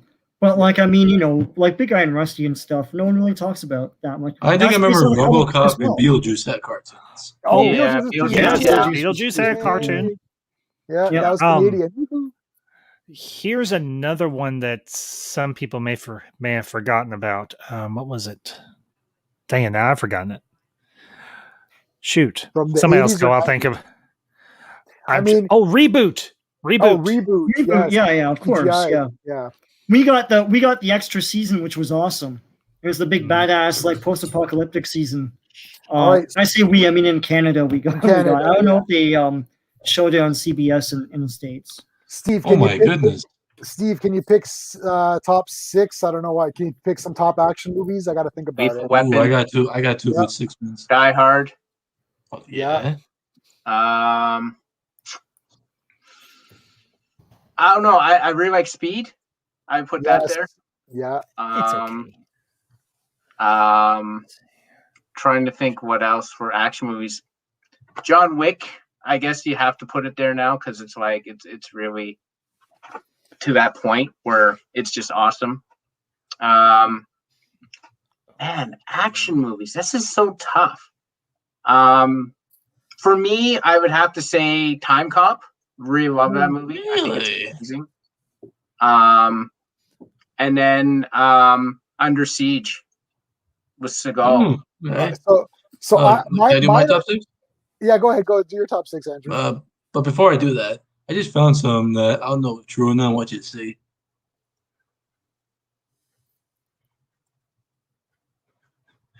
Michael Keaton Batmobile tease for The Flash. Well, everything's going to be in the Flash movie, so it doesn't matter. Okay, go Okay, ahead. so all right, my top 6 are Die Hard. Yeah. Number 5, RoboCop. Yeah. Yeah. Number 4, The Matrix. Yeah. Okay. Number 3, Rambo. Yeah. Oh, yeah. Yeah. Number 2, let's see, Demolition Man. Yeah. I think, yeah. See, like, I would pick a lot of those, like Terminator, RoboCop, but to me, those seem more like science fiction. So I Yeah. don't think of them as action. Exactly. For me, it's very easy. It's very easy. It's Hard Boiled, Yeah. Hard Target, Yeah. Die Hard, Yeah. Hard Rain. They all got hard in them. I got a better idea for an action movie on my list. Commando. It's like I like Yeah. Rambo. All of them really. And then for the 6th one, I don't know. It's tough. After, like probably The Raid, maybe.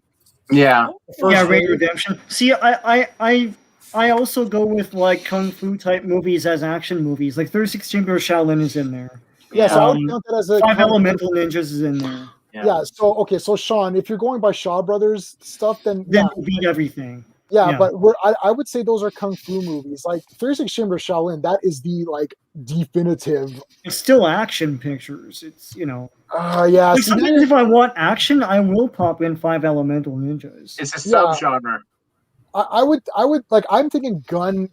Yeah, gun gun action, right? gun Yeah. action. So the Well, how Van about Dammes, the Schwarzeneggers and that kind of like Commando?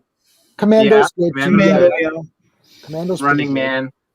Running Man. Yeah, Again, Demolition Man is in there. For That's- me. Demolition, Running Man. I throw that into science fiction kind of. To me. Anything with man Running Man. or Running Man is hard basically in it. a game That sounds show bad. in a dystopian. David Tennant. My favorite doctor is John Pertwee. Oh, can I tell you my favorite? Yeah. Yeah. What's your favorite? Matt Smith. Oh, Matt Smith. Ah. I do like Capaldi. Yeah. Capaldi's good. Well, if I can give my top 6, then I'll give my I'll give my favorite doctor. Then I'll give my top 6 action. Yeah, let's do Favorite doctor, always and forever will be Tom Baker. He was my Yeah. doctor. Oh yeah. Would you like a jelly, baby? I had the Yeah. scarf in the other room. Nice. And In I had his terms of, autograph. dude, you are now my hero. Oh, dude, let Tom- me tell you something. What? Let me go. This is just a very, very quick tangent. Ambassador, you can go to Tom Baker's official website, Mhm. and it's £20, and he personalizes it to you. You can write whatever you want. And I got one for me and one for my wife. He just doesn't do Doctor Who photos. So if you just want like a headshot, he'll do he's got a selection. I swear to you, it's the cheapest thing you can get, and it gets sent in a couple weeks. You know what? I might actually consider that because like I've got the Fourth Doctor Funko Pop along with the TARDIS Funko Pop. Oh, that So- reminds me. A lot Oh, tangent though. One hold on. time I did get. Yeah, go ahead, Andrew. Go ahead. One time I did get a picture with two doctors. One was number 6 and number 8 together. Oh, nice. Yeah. So from 5 and on, except for David Tennant, I've met every doctor from 5 and on. So you met Peter No, Davison. I'm sorry, I didn't meet Eccleston. I didn't meet Eccleston or David Tennant, but everyone else. So Peter Capaldi, Matt Smith, and like Which Peter one was more Davison, funner? Sylvester McCoy, Nice. all of those people. Which one was And fun? That's awesome. I have every single Doctor Who thing there is on DVD or Blu-ray, all of it, and I've seen it all from the very first ever. Damn, you got a lot of time on your William hands. Hartnell. You guys don't see this in my room. I have another room that's all Doctor Who, and my wife and I have met all of the doctors. I've got the scarf, the full length Dude, scarf. that's awesome. John That's Pertwee absolutely- is my favorite. I don't know what it is about John Pertwee, and I saw him last. I actually saw Mhm. John Pertwee's run last out of everyone else's, because what I did was I started with Tom Baker and watched it all, and then I went back from the beginning. So John Pertwee was the last Doctor, not counting Jodie or Peter Capaldi or whatever. Yeah. I'm talking about. Yeah, well, Yeah. here's the thing. Like, in my But opinion, okay, hold on, Andrew. Hold on 1 second. You want to do your top 6 action movies, Yeah. Ambassador? And Yeah, then we'll I go can back do to my top 3? 6. Yeah. Okay. I'll keep my hand up that way I can keep track. The reason I'm looking over here It's yourself. Your collection. is our move. This is our Yeah. this is our movie wall. Yeah. I'll send Yeah. y'all a picture sometime. Okay. Hunt for Red October. Oh yeah. Okay. Yeah. Excalibur. Oh. Hmm. Yeah. Big Trouble in Little China. Oh yeah. Oh, The Mask of Zorro, the one with Banderas and Anthony Hopkins. Yeah. oh, I Joey, own every Zorro thing. The Mummy, the reboot. Yeah, that's a great action Yeah. movie. Yes. And one more. Okay. I know it's a Western. I know it's insanely old. El Dorado. Oh yes. Nice. Oh. Yeah, I that's love El good. Dorado. John Wayne Yeah. Robert Mitchum. Yeah. Yeah. And a very young James Caan. Yeah. And What about and, Rollerball? That was and, a a, good and a movie. semi-old Ed Asner. Yes. Yes. All right, Andrew, you wanted to say something about Doctor Who, or So, where was I? Oh yeah, when we were mentioning Doctor Who, yeah, I did like when they I think when you said John Pertwee, the one episode. Wait, what's this? he's just giving his top? We agree with that. That's all good stuff. I'll take out of all these, the ones I've seen are Batman, Darkwing Duck, and Spider-Man. Spider-Man's great. You wouldn't say X-Men animated series? That was a classic. No, I haven't. Marcus, hey, thanks for coming into the chat, man. Spider-Man 3 plot leaks. I don't know what are. Oh, I don't know what are they. What's the Spider-Man? Oh, for the new one, yeah. Plot leaks are never true. Yeah. Warriors is in my top 20 favorite movies Yeah. of all time. Warriors I have was the a Warrior. great I have movie. Warriors That's one actually figures. I've never seen. Oh, you Oh, must watch it. really? Yeah, it's good. There are movies I have never seen. I actually think I'm going to do a list of movies I have never actually seen that will actually shock people. You should, yeah. Well, we'll send it to me, and then I'll tell you which ones you for sure have to see, if in case of because there's some I haven't seen as well. Mm-hmm. But I love the Warriors, man. I've seen it so many times. I've memorized a lot of it. There's actually a guy named Rob Ager who did a character breakdown study of a character called Ajax, played by I forgot his name now. Drat, Dexter's father. He's like one of my favorite actors. I forgot his James name. Remar. James Remar. Yeah. Interesting. Oh man, he's great. Best martial arts movies. Shaw Brothers. Top eight. There's your top 8. Shaw Brothers. Top 8. Oh man. That's gonna be hard. Did you remember what you want to say, Andrew, before we move on? Yeah, it was my Doctor Who. When you said Yeah, that John Pertwee era, one episode they made called The Three Doctors. Yeah. Yeah. That was the first time when they acknowledged that a Time Lord can meet one of their past selves. Yeah, they did Yeah. the Three Doctors, and unfortunately, William Hartnell was very, very like ill, and he was just Yeah. he just appeared on a screen. Which But his brings me appearance to- was great because he comes on and he immediately says, "Oh, it's a dandy and a clown," and he immediately makes fun of the two other Which brings me doctors. to say, So funny. when the 50th anniversary came around, don't get me wrong, I love Joan Hurt's performance. I would have preferred to see how Matt and David would have worked Eccleston. off Eccleston. He didn't want to come back. Eccleston didn't only want to come now is coming back to do Big Finish. Yeah, I'm just audio saying that in my production. opinion, I want to see I would love to see how Matt and David would have worked off Eccleston.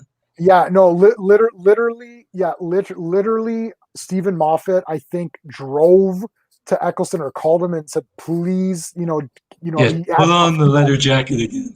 and Eccleston just didn't want to. But Eccleston is now doing Big Finish audio productions, and those are actually Which made me I've go, heard about what that. changed his mind? okay. So best of the martial arts movies. My God, like I don't know. Oh, I haven't seen a Sean's lot trying of to write martial stuff arts movies. down. I mean, now we I'm get writing into, stuff down. Yeah. I'm gonna say, do you think Five Element Ninja is better than what's the other one? Oh my God, I Deadly What- Venoms. Five Deadly Five Deadly Venoms. Venoms. I would say yes. I would say that, and then Five Deadly Venoms. and then Yeah, I go back to it more than Deadly Venoms. Clobbering Times. How's it going? Three Doctors. Yes. Oh yeah, Clobbering Times. He's a big time. He's 36. a big time Doctor Who guy. I just as a quick side segue, Clobbering Times and I have almost virtually the exact opinion on everything. It's very disturbing. It's very disturbing. I try to catch. He does so many live streams. It's like he live streams every 5 minutes. I'm surprised there's not one going on right now. And we literally have almost virtually the exact opinion on everything. People will mention Smallville. He's like, I didn't like Smallville. I'm like, I didn't like it either. it's like any Well- random topic, we have the same opinion. I don't know why. I think we're the same age and we were born in the same month or something, and we just like had the same exact upbringing. Okay, go ahead, Andrew. What you said about Smallville, I know I still like the show, and I know it was about him becoming Superman. To be honest, I would like if they did like a season 11 showing like his adventures in Metropolis as Superman fight Lex. I would like if they did that. I don't count the comics. Season one, or that could have been season one. Yeah, they could have called it, since it was Metropolis. Smallville, Metropolis. No tights, no flights. That was No their tights, no stupid flights. trio. But Yeah. Yeah, I mean, but just imagine seeing Tom Welling flying around facing like Yeah. Luthor. keep imagining. Yeah, that's he doesn't want to. Just like where with Gotham in that, as Truth says, trash bats. You know, the crazy thing is, in terms of martial art movies, I have not seen a whole lot of martial art movies, Me neither. but there are a few that I do consider some of the there are three that I consider exceptionally good, even though the well, I'll just say it. Enter the Dragon, Oh and yeah, for then- sure. and then y'all might groan, y'all might go lynch the ambassador. Kill Bill Volumes 1 and 2. Yeah, Kill Bill's great. Why would we lynch you? Good. Well, some people may not consider Kill Bill Volumes 1 and 2 pure martial arts, but there is martial arts in it. Yeah. I know it is first Well- and foremost a revenge story, but to me, it has martial arts in it. Ergo, it's a martial arts movie. It pays I a know lot each- of martial arts movies. Yeah, it So, says yeah. Shaw Brothers in the beginning. I want to shout out Clobbering Times. That's his channel. I posted a link in the chat. Check him out. I'm sure everyone who subscribed to me is probably already subscribed to him. So that's kind of. I don't think I am. Oh, Honestly, so I- he's like a heavy duty comic book. We were having some arguments. Somebody was asking me if I don't know if you know who Nerdrotic is. Mhm. he has- Yes, I do. so- Mhm. You do, yeah. So Clobbering, like, well, we're not. Gary, you know, he's got his channel. He's got some good. I don't always agree with him. Sometimes I do. Sometimes I don't. He's a cool guy. I listen to him sometimes. I watch him off and on, but he's not a regular Yeah. guy I watch. Yeah, he's a Doctor Who super fan. Like he has every Doctor Who figure I've ever Wait, made. who is? It's he Nerdrotic. does like a lot of sci-fi Oh, stuff. neurotic. So, Oh, I've heard that guy. yeah, so He Yeah. just goes anyway, on and on about wokeness in Doctor Who. well, because there Yeah. is a lot of it in Yeah, this, there is a new lot. season. But the thing is like I don't care The about only- that. I care about quality writing. And when they I agree with you. changed the history of Doctor Who, that's when we have a problem. But my point was going to be that Clobbering Times has super knowledge on like all this stuff. Which You're I want to showing bring up- up quick yeah, stuff yeah, about stuff the about current it. seasons. I agree with you. The writing's really bad, but it had its good moments when they brought in Yeah. Jack Harkness, when they brought in sure. the Master. For sure. Yeah. No. If we want to do a Doctor Who, look, I'm a Doctor Who like fanatic. I've met all the doctors. I met companions. I have autographs, Ooh. photo ops. I just So thought of something. and hold on a second. Hold on. And the thing is that I am willing to accept a lot for Doctor Who because I feel it's a very open concept. I was You willing to accept the gender swap. I was okay with that, and I don't actually dislike Jodie. What I dislike is not using classic characters. Like the Um, well, we did have her meet the Daleks. disbanded unit. Chris Chibnall disbanded unit. That was brutal, right? It was just like it was like, oh, unit's just gone. It's like, why? I don't like that. I don't like the timeless child of undoing, saying, oh, the Doctor's been around forever as this other villain. And I'm thinking, why would you do that? Yeah, he's supposed to be this unknown guy Yeah, it's born called part of the Doctor universe. Who. Yeah, and I don't want this to turn into a Doctor Who like kind of bitch fest or whatever. And I'm definitely not. Listen, I'm the most diplomatic and nice person about this. I'm willing because like Gary, he hates Jodie, and that's fine. I'm not angry at anyone's opinion, and I think everyone has their opinion, and I'm very glad that they do. I don't like the writing. The writing fell That's short. fair. The writing fell short, and you guys know it. Yeah, I agree. Look I at don't hate Jodie. It's just the writing. the writing was not very good, but I was okay with mediocre writing until they tell the timeless child. Literally, if you could somehow erase the timeless child to say that, oh, the Doctor was this other alien and they experimented. Yeah, like he created the Time Lords. Yeah, that is just very bad. Everybody knows this. The second you give Michael Myers an origin, it's no longer interesting. The second you give Doctor Who an origin, it's over. Yeah, why would you do this? Doctor Who doesn't need an origin, like the Joker. Yeah, that is Now- my problem with that. Okay, Yeah. but I want to just bring up something. What you told me who your Doctor John Pertwee, but what about all the actors who played the Master? Which one do you like? Oh, Roger Delgado. Roger Is that the Delgado. My original? wife Isn't that the Yes, original yes. one? Yeah. Yeah. I mean, Okay, I know that's what I some thought. people who like the Harold Saxon version. John Sim? Yep. I love Yeah. John Sim. I had his laser screwdriver. I love John Sim. He was I great. mean, this new guy right now, he has that creepiness to him. Sasha Dewan. Yeah. They And wasted we him. can all remember Eric Roberts. I always dress yeah. for the occasion. Yeah, Eric Roberts. I mean, that movie was a co-collaboration with American producers and stuff, and there's the flavor of Doctor Who wasn't really there. Maybe I do like the Eighth Doctor, and Paul McGann's a great Paul guy because McGann's- I met him. yeah. Did you meet him, Steve, with us? Did you? No, were I you- didn't go with you that time. You But didn't go with us. but I like he's the one guy who I'm like, I really wish he'd been on the show, like the Yeah. actual show, because In that would have fact- been phenomenal. It would have His been Big Fish better stuff was if great. they said that it was Paul McGann or Eccleston that fought the Time War. I think Paul McGann fought. I know. Yeah, this was a point of contention because my impression was always that the Eighth Doctor was actually the one that fought in these time wars, but then they changed. And then he it turned to to Eccleston. the war. Well, he becomes no, the war. Now it's the War Doctor, and then Mhm. it's Eccleston, and I understand. Yeah, no, I understand why. Doesn't mean that I like it, but I understand why. And John Hurt did a great job with what he was given, so I'm not going to fault that. Ambassador, what was your good point going to be? Well, in terms of Doctor Who, I started with Baker. I dropped out after him, and I picked back up with Eccleston. So I missed a lot, but Mhm. I liked Eccleston's turn. I liked Tennant. I liked Matt Smith's turn. I didn't get to see any of the Capaldi's turn, but I heard it started Oh, off you real should. He's strong. pretty good. I heard it started off real strong, and then the writing went to hell. Well, Yeah. one Some of the- good episode of Capaldi is Heaven Set, where he's in that time machine, that thing, and he's in that constant loop breaking the glass. That's a good Capaldi episode. Yeah. So see, yeah, it depends on where.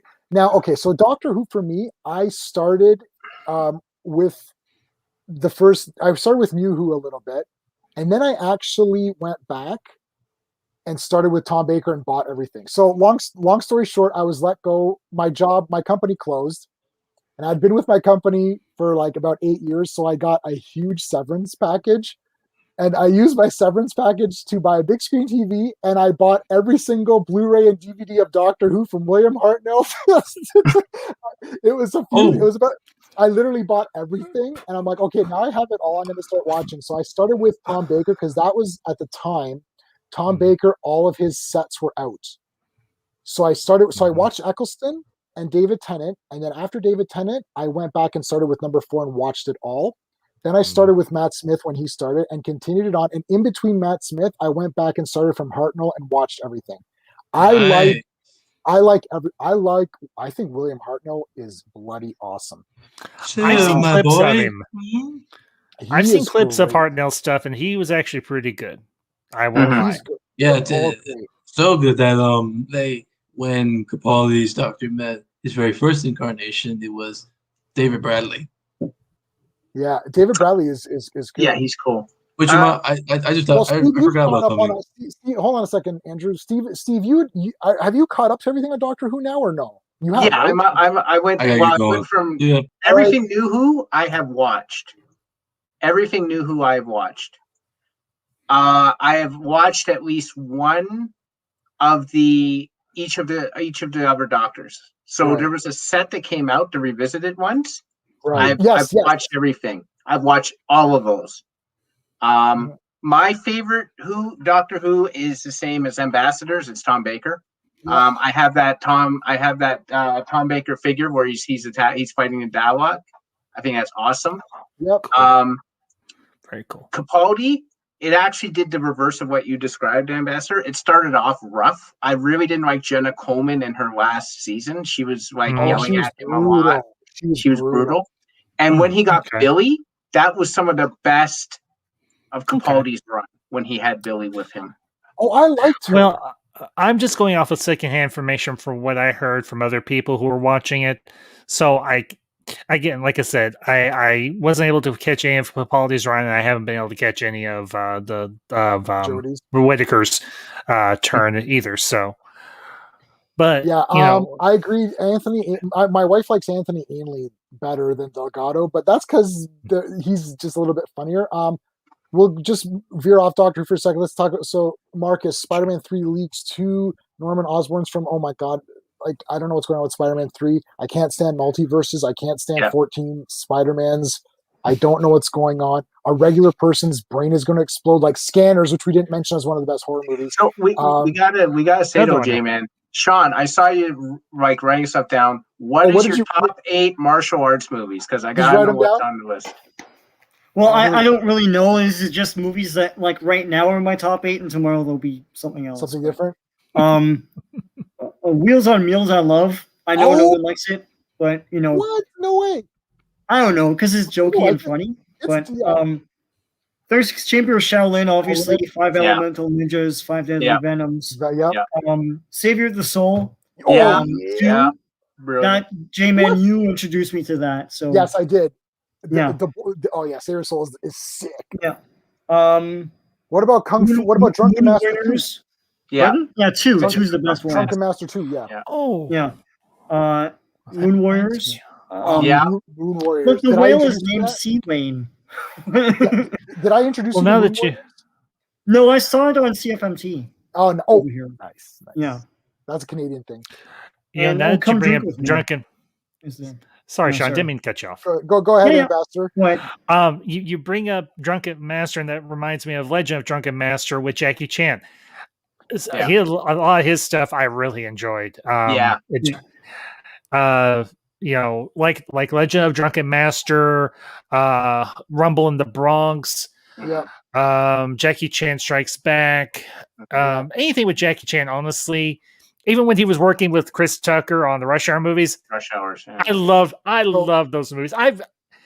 Something I do on my channel is I'll go through and I'll just do like either reviews or watch parties of like series of movies and everything. This is something that another channel that I've worked with a lot does as well.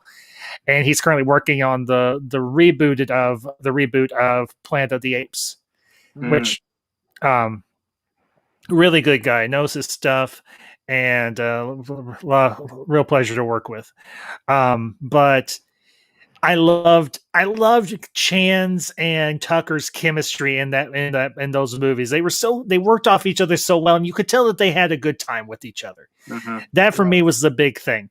I mean, I grew up watching all sorts of movies as a kid because none of you know this. I was raised by my mom and my grandmother.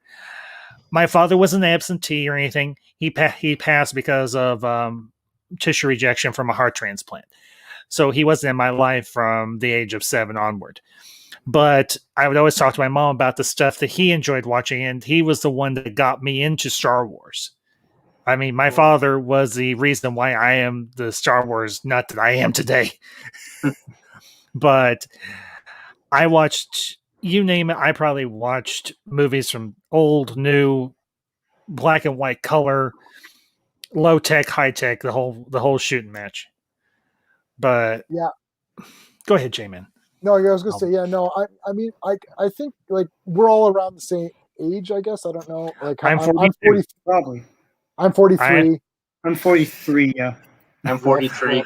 43. I am the answer to life, the universe, and everything. Yes, you are. Yeah. Okay, so you know what? You know how big of a nerd I am? I literally say that every time anyone has ever asked me a question at my office. They're like, Jay, can I ask you a question? I'm like, it's 42. And I think there may have been one person that said to me, it's like, oh, yes, there's one guy, his name is Frank. He's like, that's Hitchhiker's Guide. I was like, nice. But we also built a monolith. We built a monolith at work and put it up. And nobody knew what it was, and we just had it, and it was there for years, and nobody knew. They didn't even, and we did it to scale. Though we actually did the. It's supposed to be one. It's supposed to be what 1, 4, 9. That's the dimensions, like the ratio. So we actually built it to the proper ratio. Anyways, we're weird, but yeah, I'm just watching anything to have fun, and I don't care about the effects. And so this doesn't affect me. Like people say, Doctor Who, the old Doctor Who's like wobbly sets. It's like, firstly, they're not wobbly. Maybe 1 or 2 times. Secondly, it's like the stories were cool, so I'm cool with that. Like, exactly. Who cares? The story is what drove it. It wasn't about. How old are you, Clobbering Times? You can't be that Clobbering, you can't be that old. First of all, I got to say, Marvel 2-in-1 was the damn best. Yeah, comic probably Marvel ever produced. I mean, I just can't get enough of it. It's just the damn best. It's like Doc Savage team up. How awesome is that? You want to talk about old pulp hero type stuff? I was at Target today, and they have actually started doing. I forget what company it is. They have started doing figures of Defenders of the Earth. Yes. And they actually had Flash Gordon, the Phantom, and Ming the Merciless. And I'm like, they're $25 a piece. I'm like, do I buy this? And I'm like, I've got too much stuff as it is, so no. But dang it, they were cool. You should have bought it, but you should have pulled the trigger. Okay, so you can't see it, but over here, I have the Phantom, Flash Gordon, Ming, and that robot thing, or whatever it was, in the packaging from the original Defenders of the Earth line. They're on my shelf over here. I hate you. I have Mandrake. Mandrake is open. I don't think my computer can't fit there. And I don't want. They're literally all lined up. I have a Flash Gordon. So Flash Gordon, Phantom, all of those characters I have, and I have the entire Alex. I'm looking here, Alex Raymond. I've got the entire run of the comics, and Phantom. I've got the first 3 omnibuses, which I don't know how many years that covers. Do you have those, Sean? The hardcovers of Phantom? No, I don't. No.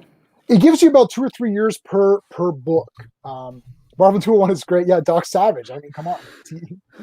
He's a bit of a cheat. Yeah, look, I don't. Of course, you're Doc Savage issue. Or did you go get something? What did you bring? Nice. I mean, my Flash Gordon section. It's a steel book. Nice. It's got the Blu-ray. Nice. Nice. So hold on, let me grab my. I mean, I have so much Flash Gordon stuff that I have everything that's ever been produced except for Why does that not surprise me?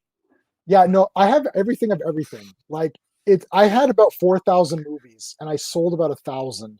Yeah, you And- mentioned and that I- in the and stream now- I watched not too long ago of yours. Yeah, so I took about another 1,000 and just put them in discs form because I can't fit them anywhere.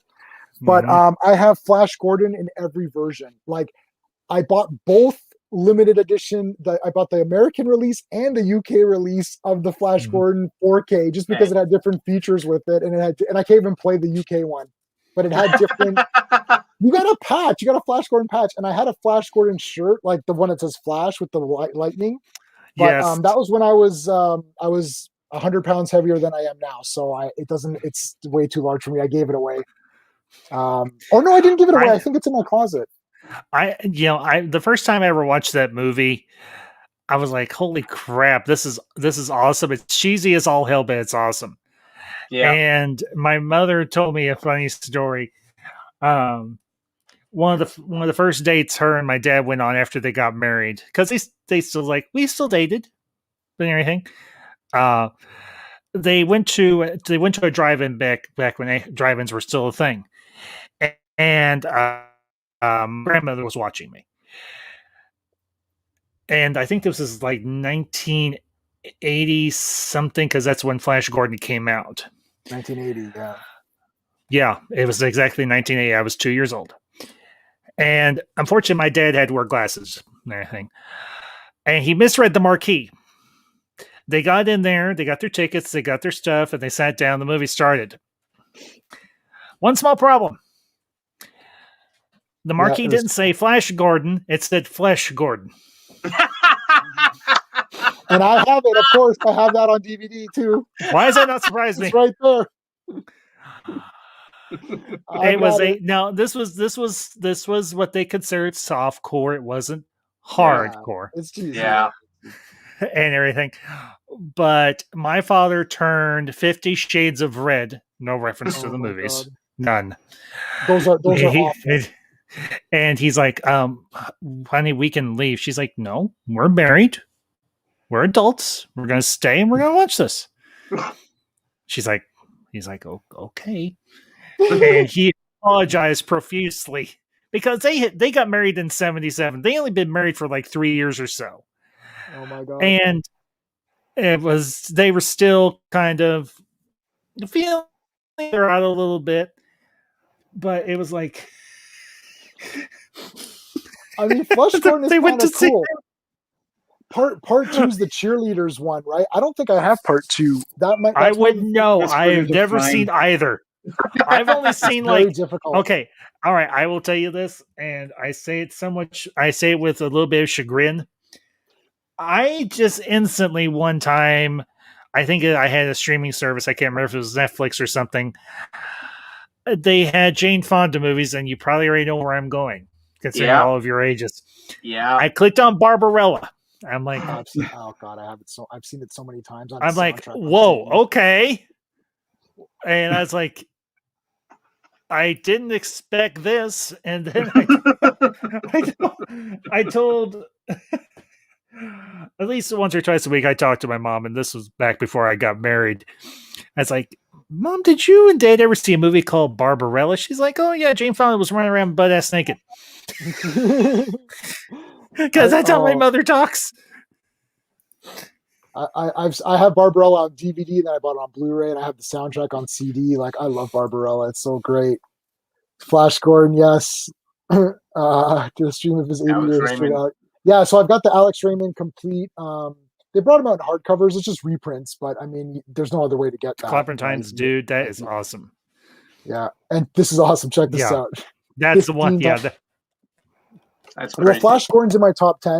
My top 10 favorite films. I know it's cheesy, but I actually don't even see it as that. I literally just see it as this is an awesome movie. I don't even look at like things. Yeah, I don't think like these, so bad it's good or whatever. I'm like, I love Flash Gordon. It's anything awesome. with Timothy Dalton and Brian Blessed is not cheesy. It is awesome. He's damn best. I have some of the figures from that movie. Go ahead, J-Man. Yeah, Go ahead. yeah, no. I was gonna say, I've got some of the figures from that movie. I love that Flash Gordon movie. It's awesome. Like, Not to mention the late great Max von Sydow as Ming the Merciless. oh, he is awesome. Before He was so good. now he's green skinned in Defenders of the Earth. He was so good. Sean, you how many times have you seen Flash Gordon? You've seen that. You must have seen that 100 times. Oh God.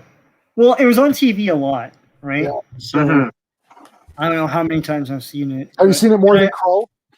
I don't know how many. Well, Mm. I don't. Krull. My thing with Krull is this. For those who don't know, you two know this. I've never seen Krull in one sitting, at all. I saw it as a kid in a drive-in. I've seen it on TV many times. I own a VHS. I own DVD, Blu-ray. I've seen the whole thing, but every time I watch it, I fall asleep at some point. Oh, I don't know what, Krull. and I'm 43, and all this time since I was like 6 or something when I saw it in a drive-in, I always fall asleep every time I watch that. You're gonna have to I do don't the know why. Krull challenge. You're gonna have to do It it. is the Krull challenge.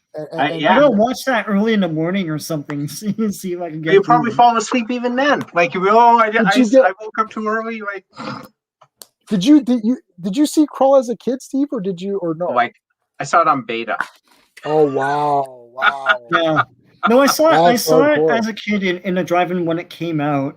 Wow. I think that was the one where the toy was playing as well behind us. Oh, and so the my toy, dad yeah. Oh, the just mirror so toy. I could like see that. I couldn't hear it, of course. But yeah, and the comic was big. I mean, I had Yeah. that comic and I read the crap out of it as a kid. And it's weird that that Marvel that Marvel Yeah. comic is on that DVD. It's For on some that reason, disc, yeah. they did adaptations of all sorts of movies, but they never did a sort of fun Marvel thing for any of those DVDs except for Krull, which is Yeah. cool. Yeah, and Krull. So this is another one of these ones where I bought the Blu-ray, but I don't think the Blu-ray has. No, No, it it hasn't. doesn't. So now Only I the got- DVD has that. Yeah, so this is just so irritating to me. Now I got to keep like several versions of everything. I mean, I keep Yeah. everything anyways. This does have the Marvel adaptation on it. Yeah, Yeah. I know. Yeah, I Yeah, never we- even we watched all- it. yeah. It's I half gave an my hour. live It's version. cool. It's I gave up my version to Sean. Yeah, you gave your version to me. So And he has Steve, it. what are you it back. talking about? Which Dude, one? what The the DVD? heck? Yeah. Wait, Steve, you gave the DVD with the comic to Sean. yeah, So what do you have? The Blu-ray. I have the Blu-ray. So Sean, you've got the. I know, so but you- and I told you, and I told I Steve, know. like, listen, that has stuff on it that the I know Blu-ray doesn't. you went through it, Yeah. but like, I never like. I've watched the literal hell out of that movie. I Yeah. don't You don't like. If I ever want to find a comic, I'll find a way to get it. Like, Yeah, you it's on were more YouTube. hardcore. I want the comic. I'm like, give it to the guy who's more into it. It's like when Jay gave me Dolores Claiborne the book, right? Oh yeah, Because I don't. that need DVD is tough to get now. It's impossible to get. It's impossible Yeah. to get that now. Yeah. Yeah. I'll tell you a Blu-ray that's really hard to get, and that's the original Tron. I have it. No Blu-ray. I have Oh, it. I have to get The DVD? No, Blu-ray. The DVD or the The Blu-ray? No. only way I got it is when I bought Tron Legacy. Yes. It came with it. It came with. Yeah. I actually found Tron on Blu-ray with a DVD copy as well, and I Oh, found wow. it secondhand. Wow. Yeah, so Yeah. that must have come out in the beginning because the Tron Legacy I bought was like it was every version of everything. It was like Yeah. it was like Yeah. like everything in one, which is what I like. I like when it's one nice clean, Yeah. one clean DVD. Very and it's the condensed. full thing Mhm. I just got the Vacations all in one pack. in one pack. Yeah. Yeah, I like that. Like Saw, I bought the Yeah. Saw movies and it was like one slim thing and it was all 9. Well, it doesn't have what's the new one Jigsaw. called? Doesn't have It doesn't have Jigsaw. Jigsaw, but that's okay because Jigsaw is almost a little bit of a softish reboot-ish kind of. Yeah. So you could have because like I've got the Saw movies and Jigsaw could be its own thing, but even Thing. the Child's Plays are all together. That was nice. now. The yellow box one. Yeah. No, I don't Yes. think mine's yellow. Where's my Child's Plays? The Blu-ray, it looked like a good guy box. Yeah. Oh no! But that one was missing. Oh, you know what? I'm such a liar. I don't think I have that now that I'm looking for it. Maybe I don't have that. No, I must. You have to. Well, I don't see the Child's Plays. I know I have them all. They're You get. I got mine off you. Yeah, no, that's why No, I'm I saying did- you must have it. No, I definitely have them on Blu-ray, but I just can't see them. So now it's being Okay. weird. It's just irritating me when I can't see it. It's hiding It must be from you. behind because now the Friday the 13th and Halloween's take up like Oh yeah. half the shelf, and then I bought Yeah. the Universal Monsters Yep. Blu-ray Yes. package of everything. So that's Yeah. literally half the shelf, and now I can't see anything else. Yeah, if you buy those 3 things, you're done. Oh, there it is. Wow. Oh, I've never seen that. Yep. What is No. that? Is that the UK release? Is that a UK release? What region I is don't that? believe so. No, Unless he's No. got all region, it must be Well, region. there was like a Might star have in the Region corner. one. Here, man. This Is it has region 2? okay. No, it says region 1. Oh, I've never seen No, a this star in this the is corner. this is the 2 disc combos, the disc 1, the Blu-ray feature film plus bonuses. Yeah. Exclusive Phototronics, the Tron Phenomena, making of Tron, and then disc 2 is the DVD feature plus bonus with the Tron Phenomenon and audio commentary with Oh, Steve That's cool. Lisberg, David Kushner, Nice. Harrison Inshaw, and Richard Taylor. Okay, And so then I got- Clobbering cool, got that good. one as well. The one that you're talking about, he got that a few Hmm. months ago. He saw Oh, did you? found it up. Cool. Well, I got Legacy. Yeah. Yeah. So our legacy, I don't know. I don't think Well- that one ever came out in Canada. The first one that you had up, I've never seen that. Yeah, I've got No. that. Got Yeah. it on DVD. Yeah, that's So- hard to find. the one that he showed, I recognize the cover. The discs from What, that one What are this the one? one we have. Hold on. Yeah, so those Um, discs are in that's- our Tron Legacy pack. Yeah. Yeah, Yes. Yeah. I don't know where my This is Tron the just the to do first it. one. Yeah. Yeah. Yeah, So they put Tron it in Legacy that. came with those discs Yeah. plus Tron Legacy. It's like Yeah. 4 discs or something. The Tron Yeah. Legacy Well, pack or it's whatever. 2 separate sets. Yeah. Yeah. And I so got we them have second. it. I got them secondhand each for $8. Yeah, so we have those all together in one package. Like I don't know what it Nice. looks like. I don't It's know if like- I can find it. I think I it's mean, I'll actually never 5 find it in discs here now. because I It think might be they came 5 with the discs, 3D, the 3D one too. Oh, you're right. It's And 3D. here's another one. Flight of the Navigator. Flight of the yeah. Navigator. I watched Oh, that like yeah. 100 times as a kid. Same. I loved it. What about which one I liked was The Boy Who Could Fly. Did anyone ever Yes, watch I was that? thinking about that the other day. Oh, nice. I've Because I was never watching seen that one. Monsters. I was like, oh, this guy was in Boy Who Could Fly. Yeah. So in The Boy Who Could Fly, or Who Could Fly, there's this kid that has these GI Joes, and he literally has funerals for them. Like he'll play with his toys, and like guys will get killed, and he buries them, and has like a little funeral with the GI Joes, all like saying a few words and stuff. I'm like, and this is like the greatest. I was like, this is so amazing. And I remember like just The Boy Who Could Fly, thinking, wow, he could fly. This is so cool. So there's that Flight of the Navigator, Cloak and Dagger. what Ooh, was the that's a other good one. Cloak and Dagger's awesome. Jack Flack always escapes. No, Yeah. there was like there was like 4 or 5 movies where like they were always on Canadian television, and it was like, oh, The Dog Who Stopped the War. That was the other one. yeah. The Dog Who Stopped the War. What was the 5th? There's one more. Sean, you Could got have been Cat from Outer Space. No, that's Could have more of been. a 60s thing, I think. Yes, I Was it? remember that. Okay. There's Okay. one more. It was like the same movies. You know what it was? Oh my god, it's the one with the kids with the best Christmas pageant ever. Do you remember Oh, that? God.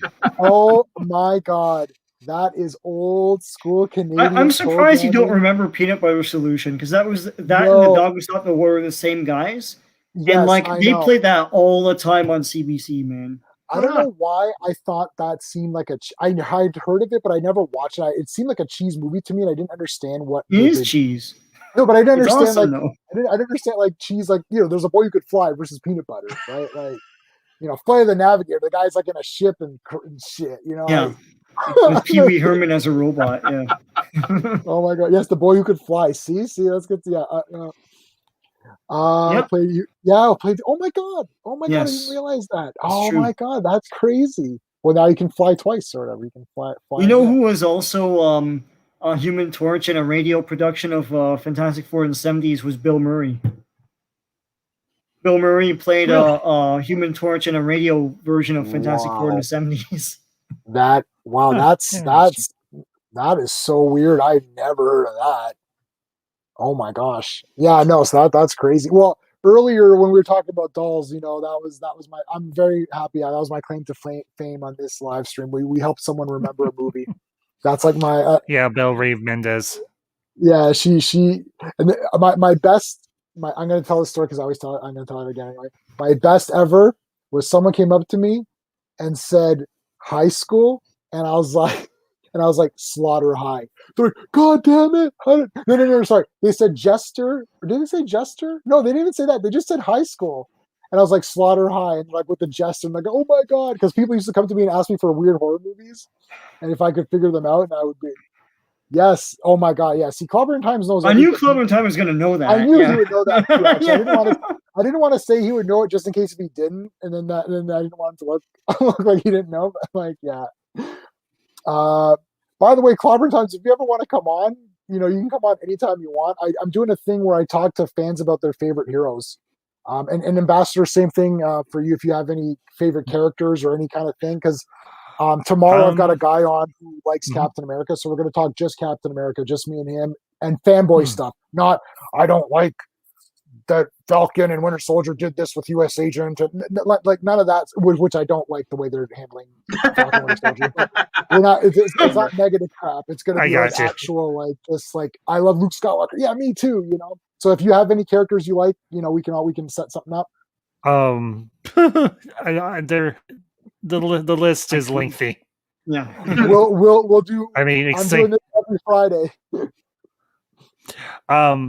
If I'm free, I'll try and be here, or at least I'll tune in. Totally. Yeah, you just gotta let me know. I'll I've got a few people lined up. I've got so I got a Captain America guy lined up, and I've got a Namor guy lined up. Nice. Oh wow, Namor. Yeah. cool. That'll be an interesting one because that's a hero I don't know a whole lot about.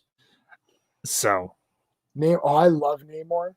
I caught on with what Sean calls the phone book editions, which is those essentials where they're black and white. It's just like the line art, basically, I guess. And those are, I plowed, and it collected only the Tales to Astonish run, which I now have. I went back and bought all the original Tales to Astonish with Namor. And I loved them, and I was like, "This is just the best character." Prior to that, it's like, I like like Superman, Batman, Wonder Woman, Hulk, Spider-Man. That was like kind of like my top 5. That's everyone's top 5 when you're a kid, right? Like those are your top 5s. Top 5 superheroes when you're a kid. Go for it. Well, mine would be very different compared to yours. Okay. Let's see, top 5. All right, Steve, do you have anybody lined up while Ambassador is thinking? Batman, Hulk, Spider-Man, Nightcrawler, and probably Captain America. Yep. Cap's in my top 10 when I was a kid, and he still is now. Go ahead, Sean. Would you have or Ambassador, do you have one yet or no? Sean, what's yours? Same as mine? Yeah, same basic thing, man. I hate to cop out, but like it's the heroes we grew up with, right? The basic essentials. Yeah, I mean, I don't know what to tell you. Like, it's like we're watching Hulk. I grew up with Tintin. Spider-Man. Maybe that's a. I like Tintin. He's all right. Ambassador, what do you got? What do you got? Okay, this is gonna be a very unconventional list, maybe. Oh my gosh. Okay. Iron Man. Yep. Because I grew up reading the comics. Yep. This will be based on the comics I read. I know they're not. It's not an individual character, but the Fantastic Four. Okay. Yeah. Let's see. Number 3 would have to be Batman. Right. Because that was kind of my link into the DC universe, but Batman has always been a favorite. Yep. Darkhawk. Oh. Yeah. Oh yeah. Oh. If anybody remembers Darkhawk, that's 4. Sure. Yeah. And then I'd have to say 4 is Silver Surfer. Oh, I love Silver Surfer. His story, Stan Lee's favorite character to write, I think, was Silver Surfer. He had mentioned one time. Spreading culture word against wokeness, yeah. And I watch some of the streams and vids, but I don't do it. Yeah, I know. I'm gonna leave these like. There's a certain people, and look, Doomcock's in there, and you know what? He's a funny character. Let's face it. I think he's great. I watched some of his stuff. I love to stay angry and all that, but like I just can't go there. I just can't. I've tried to get myself. I just can't do it because I want new things to be good, and I don't want people. You know what the thing is? I don't want people to feel discouraged to talk about I think that's fandom. fair. Yeah. That's my only thing. Like, if someone comes up to me and they're like, "Man, I loved." Like, I've had people. I went to this toy store. The guy who owned the toy store, he's like, "I love The Last Jedi," and he's telling me, "Man, that action scene." And I feel really bad by saying, "Look, dude, it ruined Luke Skywalker. What do you want me to tell you? It's shit." And I don't really want to get into that Yeah, because I don't that's want fair. I don't want him to feel bad because then he Yeah. won't buy Star Wars stuff. Because like what happens is that he's, you know, I'm like, okay, you know, if someone likes Doctor Who, I'm like, I don't tell them, oh, this is garbage. I tell them, oh, if you like this, you should watch Tom Baker. You know, it's like, you know, Exactly. tell me what you like about Doctor Who. If they say, I really like the Daleks, I'll be like, oh, you know, it's a great Dalek one, the genesis of the Daleks, because that's where you see, you know, the first ever Davros. And it's so cool because Tom Baker Mhm. can kill, you know, he's deciding should he destroy the Daleks. So it's so, and I don't want to just say someone, oh yeah, the thing you like is garbage. Like this is the better version. So when I'm Mhm. talking to other nerds, like if it's all of us nerds here talking and we're just in a room together, then we're gonna rip apart shit, right? Like when I go, we go to Steve's place often to play role playing games, D&D, and we do Musketeers and stuff. When we go to his place, it is like we're just like, this is garbage. I hated this. This was dumb. I don't like this. But I don't want to do it, you know, Yeah. to people who are watching and here because I don't want them Yeah. to feel as though that their opinion isn't welcome. Yeah. That's my only thing. You know, for a while, I had a real beef with the sequel trilogy. Force Awakens was okay. I didn't hate it. Mhm. And I've told this story a few times now, but this will be a new story for you all. Yeah. We went to see me and my wife, Ma'am Ambassador. That's who I refer to her as. Yep. We went to see The Last Jedi with me, her, and a friend of mine from high school, and we walked out, and we were all blown away by what we had seen in a positive way. Mhm. But we got home, and a day or so after, something in me kind of was unsettled about it. Christmas Day, me and the missus and my mother, we went to see Last Jedi. And that's when it kicked in that there were things that were wrong with the movie. And she was like, honey, why aren't you acting the way you did the first time? I was like, because there's several things wrong with this film. Yeah. I got caught. It caught me flat-footed the first time. Mhm. And my distaste for The Last Jedi has passed since it came out a few years ago. Mhm. And then we went and saw Rise of Skywalker, and I was completely turned off. We walked in, we sat down, a couple of friends of ours from college, we all went together to see it, and we all knew it was gonna be bad. And partway through, the missus leaned over, she's like, honey, I knew this was gonna be bad, but I didn't know it was gonna be this bad. I was like, yep. I had heard leaks about the ending.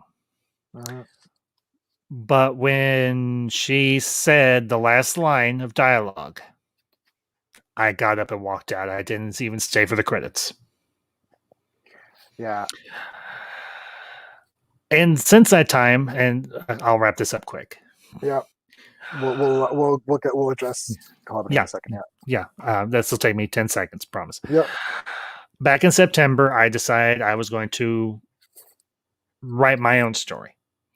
And since then, I have been working on fan fiction that is a complete and utter alternate version of the conclusion to the sequel trilogy, where I address who she is, where Rey comes from, who she is, the whole thing. Mhm. It fixes Luke, it fixes Ben, it fixes Finn, it fixes everybody. And I've pulled all my knowledge of Star Wars lore and everything else to create this fan fiction. I'm close to having it finished, and once I have it finished, I'm going to cast it. I'm going to do it like a radio drama. Oh, wicked! I man. actually, That's awesome. I actually have the first 5 parts, which I consider my rough draft because it has changed. The first 5 parts, I'm on part 8 currently. It's going to be a 12-part story or fan fiction with an epilogue. That's my rough draft. So anyway, Well, you probably put more thought in it than they did. Disney. Doomcock is a I'm friend. He's trying. been on the show. Yeah, and you know what? It's like for sure. It's like I don't do political stuff. Well, I'm Canadian, right? So we're all Canadian here. So our entire like sometimes when I see people's interpretations of stuff, like I mean, I personally don't know anything about politics. I know the whole. I'm not going to get into the president and all that. Like to us, he was just that character on that what's the You're Fired thing. I forgot what the show's called. The Apprentice. Apprentice. Yeah. To us, he was just a silly character on like literally. And Steven and I used to watch The Apprentice. And we would joke. We were like, "Oh my god, he's such a goof!" Ha ha ha. And like literally, that's all we thought about him. So I have no negatives or positives. I don't know what policies he made. I don't even care. Like I'm not even looking into any of that. The people who draw it and say, "Oh, this is this," like I'm not getting into political debates. I think that's ruined a lot of this stuff. It's like let's argue about geek stuff, and let's keep it on the geek level. But Doomcock has a lot of great leaks, and a lot of his stuff comes true, man. And it's really crazy. Like he said some stuff, and some of it's come true. And Gary's a cool guy. I watch a lot of their videos, but I don't. I'm just not going to do the that on my. And you know what? They've got all their takes and. Sometimes I Doomcock's a character. I think he's I like Spider Spy. Like he's like an action figure to me, and it's like I like his stuff. It's like his costume gets better and better with his each year. His costume is very like nice. His new one, like the current one is awesome. The current robes are very nice. Are there not figures or? That should be the next thing they do. Actually, Sean, I can. Well. This is a little bit convoluted, but I'll try and keep it succinct. Mm-hmm. There's another channel that I do follow, and he has a friend who has his own channel, and he actually does custom toys. He actually has a account on eBay, and it's called Jenner Custom Toys, and he did a one-off figure of Doomcock. Oh my god, that's great! He's got a good design. Like he designed it very well, and he's created such a great little like I don't know if I say empire, but like he's created like the Fandom Menace or whatever persona. Yeah. Persona. That's and he's created a great persona, and that's awesome. And the thing is, it's like, look, I'm watching a lot of different channels, and Clobbering Times has mentioned there's all kinds of shows. Exactly, it's like I watch a lot of that stuff. I Star Trek has fallen off a cliff. I don't think it can come back. I can't stand anything that JJ and On has done. I can't. I know some people really like it, and I've had arguments. And again, we're talking within the geek community here. I cannot stand what's done to Star Trek. I think it's like horrendous, awful garbage. Doctor Who, I was willing to accept a lot, except for the Timeless Child. I do not like the Timeless Child at all. That was garbage. Star Wars, I actually don't think Star Wars. Look, Luke and Han were ruined. I don't know what to tell you. And I've not defended Force Awakens. I hated Force Awakens so much. When we all saw Force Awakens in the theater, and I didn't like it at all. I'm like, Han Solo died like a stupid moron. This sucks. He's a deadbeat dad. We don't see all 3 characters together. They don't fight together. What is this garbage? Yeah. I don't know what to tell you. I'm like, this well, sucks. Here's the crazy thing about my fan fiction. This is not me trying to plug it or anything. Don't misunderstand me. But I kept Luke alive in my version. I might actually go back and do like a prequel story or something, or a prequel fan fiction to the story I'm writing now. I actually came up with it's got a title, it's got a cast list, whole shooting match. But I'm actually go back and do my own version of a lead up to this. I mean, I've actually planted the seeds in my story where I potentially could, which is crazy. But this last part focuses on Rey and focuses on Ben. The first part would probably focus on Finn. The middle part would focus on Rey. And I know some people may say, well, this is just you didn't like what they did and what have you. No, I didn't like what they did. So I'm writing something that I think other fans of the universe would appreciate. I don't expect everybody to fall over their feet going, oh, Ambassador, you've written the greatest thing ever. ever. Art is subjective. Mhm. You're not going to be able to please everybody. But for me, here is the thing. She didn't earn the claim to that name. No.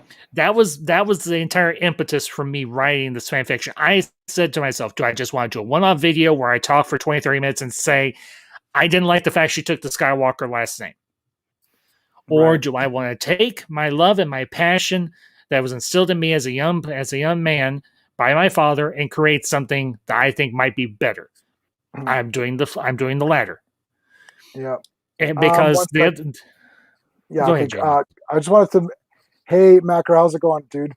Hey, it's going fine. Hey, We're dude, talking I'm about really Star sorry, Wars. dude, but I've got to shut this down in about a minute or two because I have to get up super early tomorrow for work. Oh, Yeah. you're just finishing? So, Oh, I'm so I was sorry. Yeah. just I'm late. finishing, dude. Yeah, I'm sorry. I wanted to just give Ambassador a quick. I gave him a plug, and I think I got a couple of comments from Connor. You know, Gary. It's okay, man. I Exactly. understand. Exactly. Just wanted to join in. That's yeah, fine. no, I wanted to pull you in just because I enjoy your take on a lot of stuff, and we've had a really great back and forth. And I checked out some of your Oh. Lego stuff, which is absolutely hilarious and great. Yeah, my first act, actually. Yeah, it's super funny. I love like cutting to the real footage and then cutting back. I think he does like these little Lego adventures. Yeah. I actually remade the rooftop scene in the theatrical cut of Justice League, but you might notice that there are some elements that Batman like actually covering up the the criminal in the theatrical cut. He didn't do that. Yeah. It's like yeah, what the heck. But yeah, how's it going? Thanks for joining. Right, I'm sorry, guys, so- but yeah, we are actually I'm glad you liked it. Yes, I did. All right, Macro, take it easy, man. All right, I'll take it easy, you too. All right, see ya. Thanks for joining the chat, but we're actually just finishing off. So Steve, Sean, you guys are good. I'll see you guys back for Sunday, right? So Sunday we're back at 6:30, and Sean joins us whenever he decides to show up. Steve and I will be here at 6:30. Sean will be here whenever Sean has finally come back to the danger room. When he's finished combing his beard. He's combing his beard. He has to groom it. All right, Sean, thanks for coming on, man. I'll see ya. All right, Steve. Yep. Thanks. I will see you Sunday, right? Yep. Take care. All right, cool, man. Adios. All right, so Ambassador, I want to let you just have the final say, and I've been posting your links throughout. And I the appreciate chat, that. Thank you. Yeah, thank you. You didn't have to, but I appreciate it. Yeah, no worries. Do you want to do a quick 1 minute? Yeah, I can do a quick plug. Yep. Yeah. My channel is called The Ambassadorial Wing. I cover pop culture, modern, and retro. I do live streams. I do videos. I am currently working on a review series with a group of other channels where we discuss Babylon 5, which is a favorite show of mine. It was actually one of the first shows I started reviewing when I started my channel a couple of years ago. And the channel is called The Ambassadorial Wing. You can find me on YouTube. I am on Twitter, and I am on Instagram as well. So you can look me up there under The Ambassador or Ambassador Koch. But if you're looking for a positive perspective on pop culture, kind of like with J-Man here, that's what my channel is about. Clobbering Time, just to let you know real quick, I do have a playlist of the rough draft of my fan fiction on my channel. Like I said, it's a rough draft, so it's not perfect, it's not polished, but if you want to check it out, the link down below will take you to the playlist on my channel, and if you like what you see, consider hitting that subscribe button. As soon as I hit 400, I'm going to be doing my next watch party, which will be for a favorite movie of mine from my childhood from the 1980s. So, yeah, Clobbering Time, Babylon 5. Yeah, I love that show. Grew up with it as a kid, or as a teenager, and it's been a part of my life ever since. And Kazumi Brickman. Yes, BVS is very much understood. I actually watched that back in February preparing for Justice League, and I watched the Ultimate Edition, and I absolutely, positively loved it. Am I saying it's one of my all-time favorite movies? It is a favorite of mine. And Truth, yeah, Truth, it's good to see you too, man. Truth, it has been a while since you and I worked together. I actually miss work. I miss talking to you, man. So I'll be in touch with you. So All right, cool. Well, thanks for coming on. it is a pleasure, and thank you for inviting me, Jay, man. I do appreciate All it. right, cool. Take care, man. Anytime you want to come back, you can come on. All right. Let me see if I can do Live this long right. and prosper. Yes, live long and prosper. Peace. Cool. Peace and long life. Yep. All right, guys. Thanks for joining me tonight. I'm going to be back tomorrow night, actually, at 6:30 p.m. Eastern, and we're going to be talking to a fan of Captain America. We're going to be doing some Captain America talk, all positive stuff. So if you want to join in on there, that's really cool. You can do the chat. I will not be bringing in guests, though. It'll just be me and my one guest. But definitely feel free to chat us up.